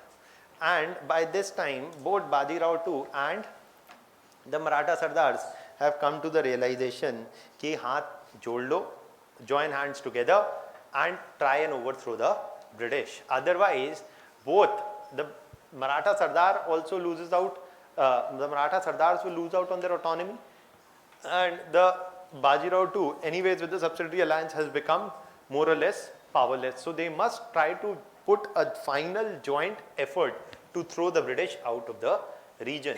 And that is why the Maratha Sardars were united under the leadership of Bajirao II, and a final and desperate attempt was made to throw the British out of the region, and that is what triggers the third Anglo-Maratha war, the combined attempt under Bajirao II. But बहुत देर हो चुकी थी. Why? Because the British have anyway surrounded the Marathas from all sides. On top of that, even though Maratha Sardars were united in first war and also in third war, the situation has largely changed by the third war. Why? Because firstly, the British have already subdued all other regions. The British have already, and though the war is still happening in the backyard of the Marathas, the British have learned from the French partly and started recruiting soldiers from local territories. Okay? And the British also included vast number of soldiers from Maratha territories also. Okay? And the British also recruited a vast number of soldiers from Maratha territories, and this is why they had also, the soldiers recruited from the local region had a better knowledge of local terrain, and thus the British found it easier to tackle the Maratha offensive this time around. Okay, now you've heard of that battle. Which battle? Whose 200th anniversary was celebrated? The Bhima Koregaon.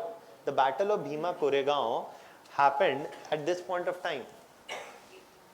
Okay, 1817 onward, 1818 onwards, uske 200 साल हुए, right? And the battle of Bhima Koregaon basically saw a large number of the soldiers recruited from the Maratha region fighting on behalf of British and imposing a major defeat on the Maratha rulers in the third battle of Panipat. तो देखिए nationalism तो गई तेल लेने. There is no nationalism here.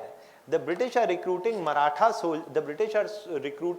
soldiers from the Bhima Koregaon region. A large number of these soldiers actually, and there's a caste angle, right? That the large number of these soldiers were predominantly from the lower castes. And under the Peshwas were the Brahmins. And the Brahmins, and under the Peshwa rules, under the rule of Peshwas, the Maratha ruling structure exercised widespread discrimination against the lower caste, not recruiting them within the Maratha army. So actually when Shivaji was there, he recruited soldiers from the lower caste in significant numbers. But after Shivaji, when the Peshwas became powerful, they followed a discriminatory policy, not recruiting many soldiers from the lower caste. And the Maratha and the lower caste are not finding any employment opportunity, and the British are willing to recruit them within their army, given their local knowledge and given their prior experience of military. That is why you see that they are joining the British army in large numbers and played a critical role in imposing a defeat on the Marathas in the third battle of in the third Anglo-Maratha war from 1817 to 1890. So the battle of Bhima Koregaon exposes the many contradictions within Indian nationalism. If you want to say that there is nationalism here, that is why many a number of historians argue that there is no nationalism as such, not just in India. Nationalism is a new concept which is emerging only after 1789-90, not just in India but throughout the world. Napoleon is the first who comes up with these ideas of nationalism, and they are emerging only in 1790s, that too in France and Europe to begin with. They are yet to establish their presence in India, and this is the reason why you have fragmentation of Indian polity, never a establishment of a strong regional alliance against the British, because there is no strong sense of nationalism, right? Every player was trying to see what they could use the British to possibly fend off the other regional adversary, or use the French to fend off the British, or British to fend off the French, etc. Right? Subsidiary alliance also is becoming possible. Why? Because of the disputes between the regional states. Right? The British are saying that we will offer you a military guarantee against attacks from your regional adversaries. So there is no strong sense of nationalism at this point of time, which allows the regional disputes to flare up, and also prevents the formation of any strong regional alliance against the British. Is that point clear? So ultimately, what is the impact of the third what is the impact of the Anglo-Maratha wars? The impact of the Anglo-Maratha wars is this, that this is further ending what? That it is the last and the only remaining challenge to the establishment of British rule in India is getting done away with. And now you will see that British will move from subsidiary alliance ideas towards principles of paramountcy. You remember we had written last class, right? The change in slowly the policy of the British with respect to princely states is going to change. Now, after they are telling the Marathas to get into the subsidiary alliance, whom are they going to protect the Marathas from? Maratha से भी subsidiary alliance है, हैदराबाद से भी है, and Mysore से भी है, बंगाल में you are anyways maintaining the rule, तो किससे प्रोटेक्ट करेंगे? Ultimately whom will you protect Marathas from anymore with the subsidiary alliance, because you have signed subsidiary alliance with everyone, right? So now they are moving towards the possibility of establishing a direct rule under what was the principle of paramountcy, and we'll come to it later. Okay. Any doubts still here? Anything you want to ask? Huh?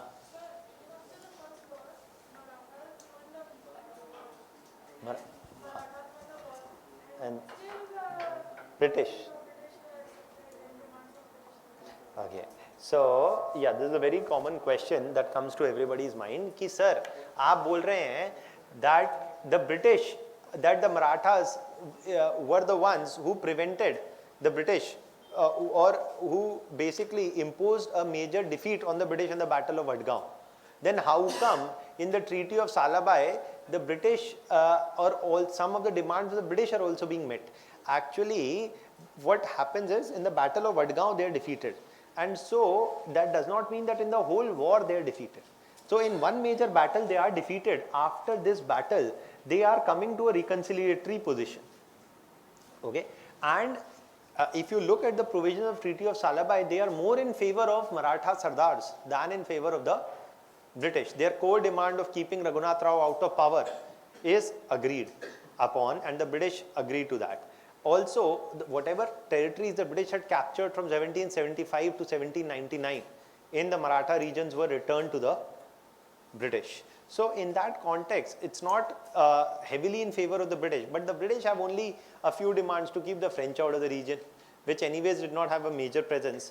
And ऐसा भी कुछ प्यार नहीं है Marathas और मैसूर में that Marathas cannot jump out of the alliance with Mysore. So that is there. Okay, so it's not that the treaty is anyways against the core interests of the Maratha Sardars. That is there.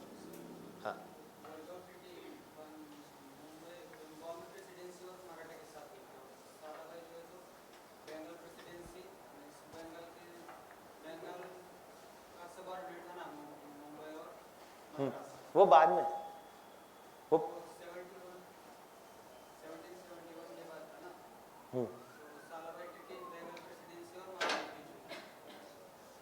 Wadgaon, Bombay और मराठा वो Wadgaon treaty थी जो मराठा के positive party थी, सालाबाई treaty थी वो Bengal precedence ने मराठों के खिलाफ ज़्यादा फोर्सफुली था.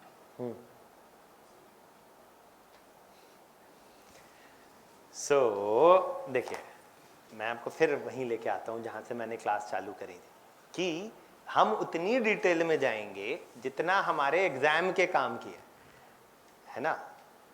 Yes, that as Bengal was the first area where the British established their rule. Bengal was from where the British from the times of Hastings itself and even before that Warren Hastings, and अभी हम आएंगे इस पे बाद में. You know, so basically you see the Bengal was the administrative head, okay, and as the British maintained port positions and trade positions elsewhere, all other regions were subordinated to Bengal. That is there, है ना. So अब हम हमारे लिए अभी इतना बहुत है that this is the treaty between the British and Marathas कि ये treaty में ये हुआ. That's all, है ना. Any other doubt?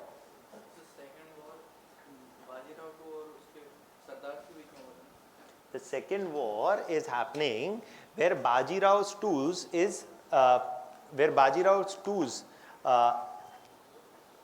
Peshwaship is being opposed by the Holkars. So on behalf of Bajirao too, it is the British who are fighting the Holkars. That is that. Any other doubt? Only Holkars. Predominantly, it was pitting the Holkars against the British. The Scindias and the Bhonsles did not have much of a role to play. That is that. Anything else? Clear? So please, let's first write down. You first complete the timeline. We had left the space for the timeline. 1720, 1740. Huh? Test. You have a test today? Wait. I'll just find out. Firstly, you just write down one question test से. देखिए, मैं जो questions आपको class में बताता रहता हूँ, इनकी सबकी significance है ना. So ऐसे तो आप एक ये लिख लीजिए, मैं टेस्ट का आपका I'll just ask that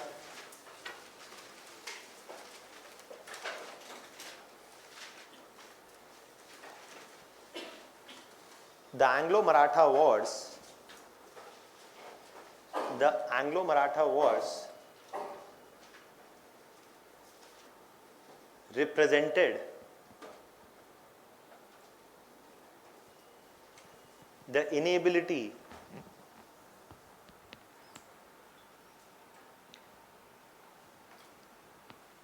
of Maratha Sardars to resolve their internal succession disputes or internal political disputes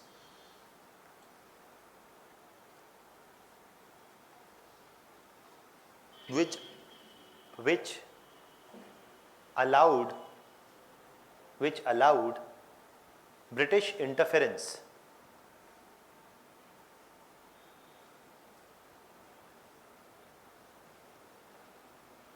in the region.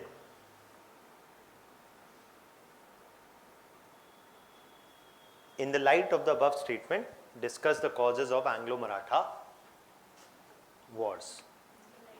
In the light of this statement, discuss the causes of Anglo-Maratha wars. I'll just ask.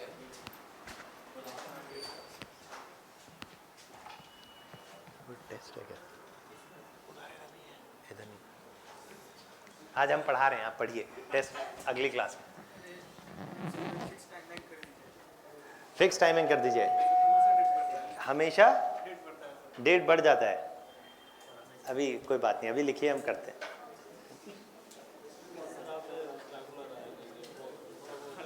मैं regular आया करूँ. हाँ, मैं कल भी आऊँगा, मैं परसों भी आऊँगा, मैं नरसों भी आऊँगा, मैं भी हूँ यहीं. आप लिखिए. वी आर राइटिंग या. अच्छा, चलिए अभी मैं थोड़ा सा आंसर के बारे में बता देता हूँ, लिखने के बारे में. आपको क्या याद रखना है, क्या ध्यान में रखना है. The first thing that you should keep in mind about answer writing is that firstly your approach here has to be always to focus on what. देखिए आपके पास 250 words are there. If you start writing answers, you will realize anyhow that what happens is, what is the common thing you people do is कि जैसे अभी ये वाला question है, तो आप पहले introduction लिखेंगे. आप पहले you will start writing in 5-6 lines just to elaborate on what is already written in the statement. That the Marathas had a number of internal disputes and the Marathas failed to resolve these internal disputes, and this was a cause for the decline of the Maratha Empire and allowed the British to increase their influence in the region. The causes of the Anglo-Maratha War were. जो आपने 5 लाइनें ऊपर की खराब करी, that is something that should be directed towards the body of the answer. Because आपके पास body में, if you know the answer, then you will have enough points to put in the body of the answer. Her answer के 3 parts होते हैं, introduction, body and conclusion. Introduction must be short. Introduction must be short, and you don't need to spend much time or space on introductions. You need to focus more on the body of the answer and the conclusion, because it is there where the substantive part of the answer is going to come. What happens is that when you are writing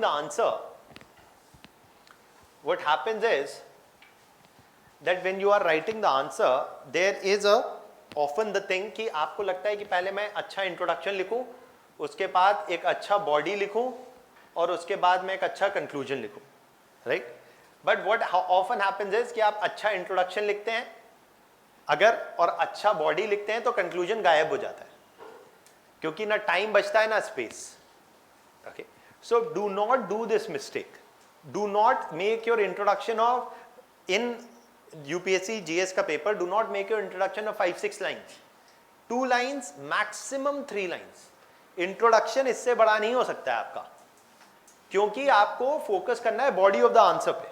So that is why introduction must be small. If I am say I gave this question, right, the internal differences which triggered the Anglo-Maratha wars were amply visible during then cause of first Anglo-Maratha war and what happened in first. during the second Anglo-Maratha war, what was the cause of the second Anglo-Maratha war and what happened? During the third Anglo-Maratha war and what happened? Focus is on the body. Then in the conclusion में what are the ways of handling a conclusion?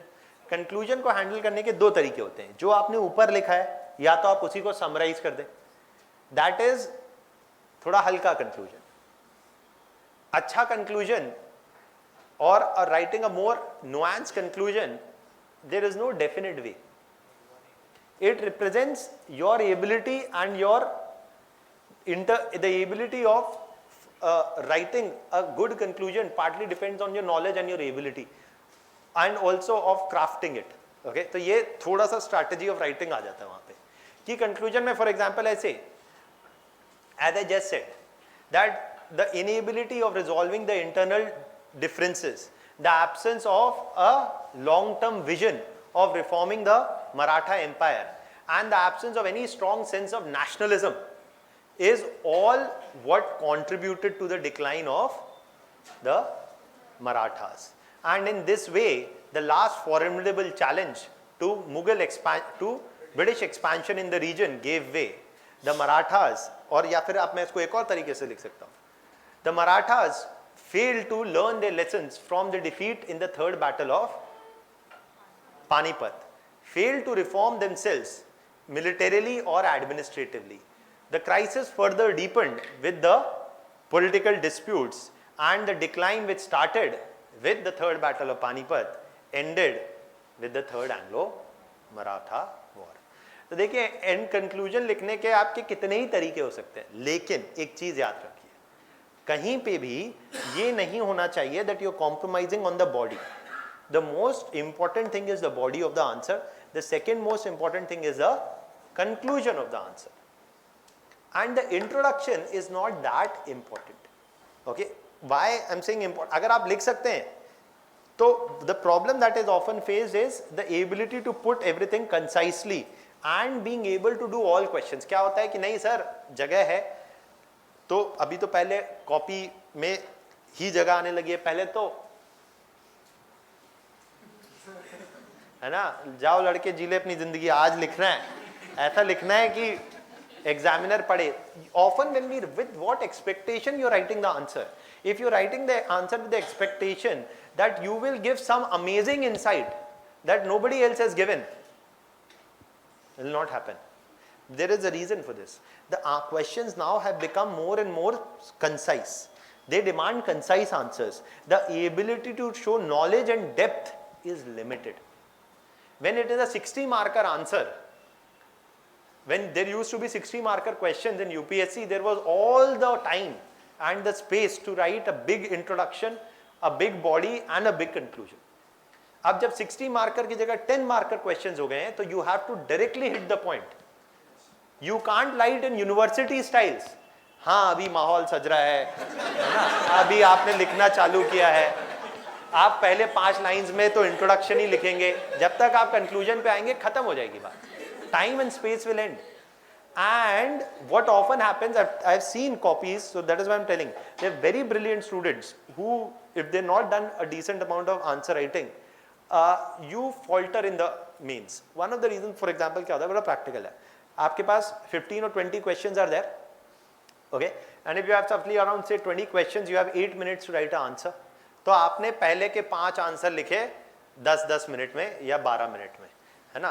तो अगर आपने 10 minute में भी लिखे तो आप, अगर आपने 10 मिनट में भी लिखे तो 50 मिनट हो गया, पहला घंटा खत्म होने आया, आपने 5 लिखे, अगले 2 घंटे में आपको 15 लिखने. तो आप क्या करेंगे, स्पीड बढ़ाएंगे. अब आप स्पीड बढ़ाएंगे तो ना कंटेंट कहीं जा रहा है, कंक्लूजन कहीं जा रहा है, ना आपका बॉडी सही जा रहा है, ना कंक्लूजन सही जा रहा है. आखिरी के आधे घंटे में 5 और लिखने हैं, अब तो बस पेन रुके नहीं. लेकिन that will compromise the ability of your answers, the quality of your answers. The challenge is to give equal time and attention to all the questions. How do you do it?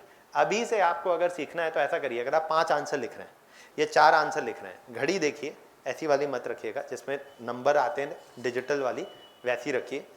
Try to see before you start writing answer question paper पे लिख लीजिए side में 5 I started writing this answer. No need to get pressure, take pressure कि मैं घड़ी देख रहा हूँ आंसर लिखते हुए 10 हो गया क्या, नहीं.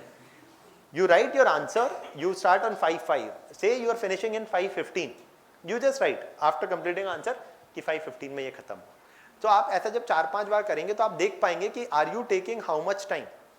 Okay, so it's slow exercise. There's no need to pressurize yourself too much. पहला एम होना चाहिए आंसर लिख पाना, दूसरा एम होना चाहिए कि टाइम में लिख पाना. मेरे जीवन की सबसे बड़ी प्रॉब्लम ये थी कि मैं लिखता तो था बहुत दिल लगा के, पर मेरा पेपर ही नहीं खत्म होता था कभी. So I was of the old school. When I started writing, I was of the old school. हम पहले 60 मार्कर लिखते थे, फिर हमें 30 हुआ, फिर वो 10 हो गया. So हमारा पेपर ही नहीं खत्म होता था. पेपर ही नहीं खत्म होगा तो सिलेक्शन होगा नहीं, खत्म बात. However good you may be, if you are not finishing the paper on time, giving equal weightage, time and attention to all questions to the extent possible, you are killing your own chances of getting selected. एक और myth ये भी मैं clear कर दूं आपको कि अगर आप ये सोच रहे हैं कि सर आप अभी वो नहीं सोच पाए जो मैंने सोचा है, that there are 20 questions, even if my 5 questions I don't attempt, even if I 5 questions I don't attempt, 15 I will attempt एकदम जबरदस्त. Okay, so 12.5 marker questions are there, 20 questions are there, 250 marks is there. I will attempt 15 only, लेकिन 15 में ऐसा लिखूंगा कि सीधे gold medal आएगा. ठीक है? That out of these 12.5 marker questions, I will write very good answers on all the questions. और ज़्यादा नहीं, कुछ नहीं तो 8 नंबर तो मिल ही जाएंगे एक क्वेश्चन में, है ना. तो 15 into 8 is 120, है ना. और वो तो जब तक मैंने 5 छोड़ दिए, है ना, तो 50% तो आपका ऐसे ही आ रहा है. 3/4 पेपर करके ही आपके 50% नंबर आ रहे हैं. किसके आते देखें आज तक.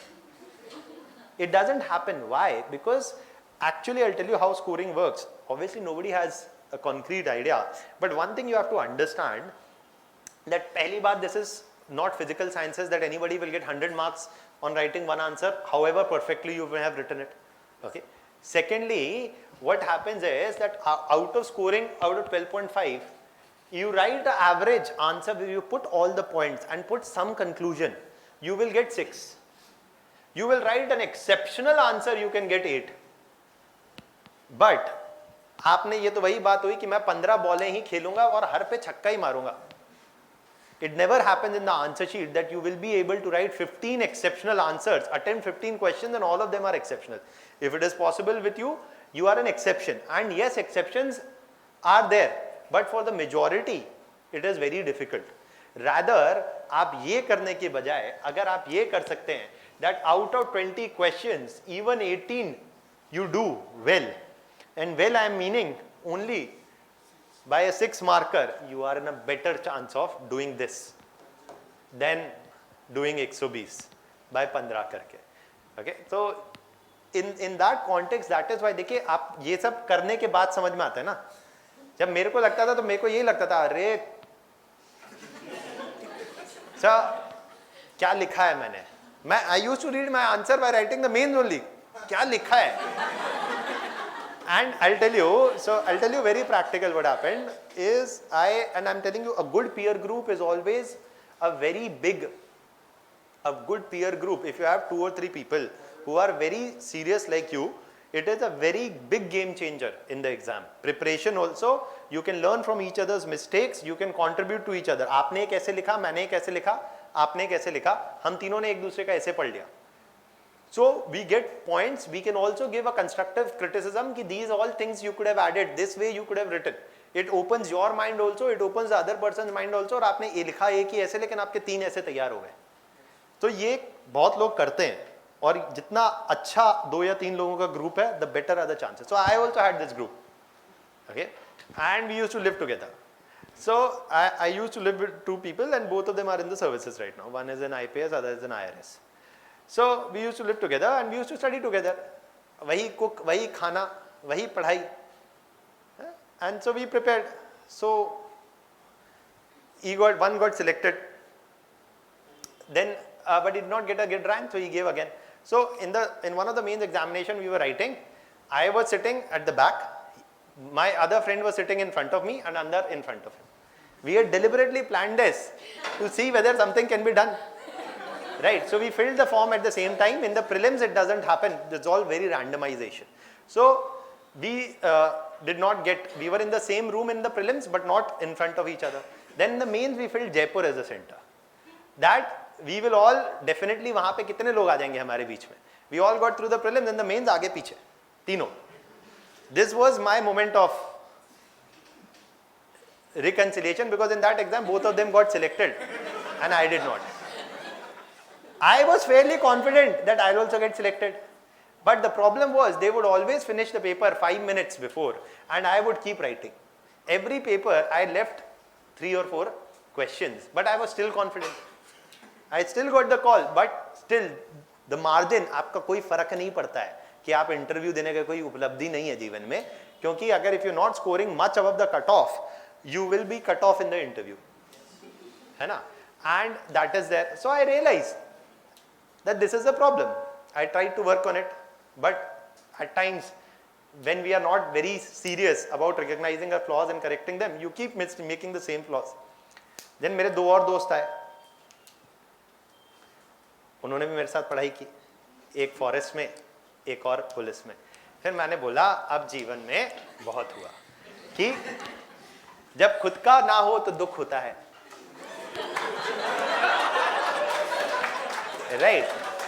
So one thing is there, one should learn from one's failures. तो मेरे में enlightenment आ गया था ना, मैंने I stopped in 2012. जीवन में और भी चीजें हैं करने के लिए. Okay. So one of the things is that one should understand that preparing is one thing, writing is another, and fulfilling the demand of the exam is another. You can't write like a university answer that you will write very elaborately and you will write very longish answers. You have to hit the point as fast as possible. Okay? And that happens only when you focus on the body and the conclusion. Introduction as short as possible. Even no introduction can work. If you ask you the causes, or suppose I ask you the causes, discuss the, so there was this question, right? The fragmentation of 18th century India witnessed the fragmentation rather than collapse. I can give the introduction. 18th century India lacked a pan-Indian empire and saw the emergence of many regional powers because, khatam. You come to the body and the conclusion. That is something that you need to learn. Okay? So, and आपकी अगर अच्छी writing skills हैं, वहां का output आपको सबसे ज्यादा मिलेगा essay में. So I had very good writing skills and I scored very well in essays, 140s consistently out of 250. Okay, but again I'm telling you, if you want the exam to work according to your writing skills, it will not happen. The sooner and the better you realize that, the better it is. आपको rules of game के according खेलना है. Game के rule आपके according नहीं बनेंगे. That is that. Okay. So keep that in mind. Let's write.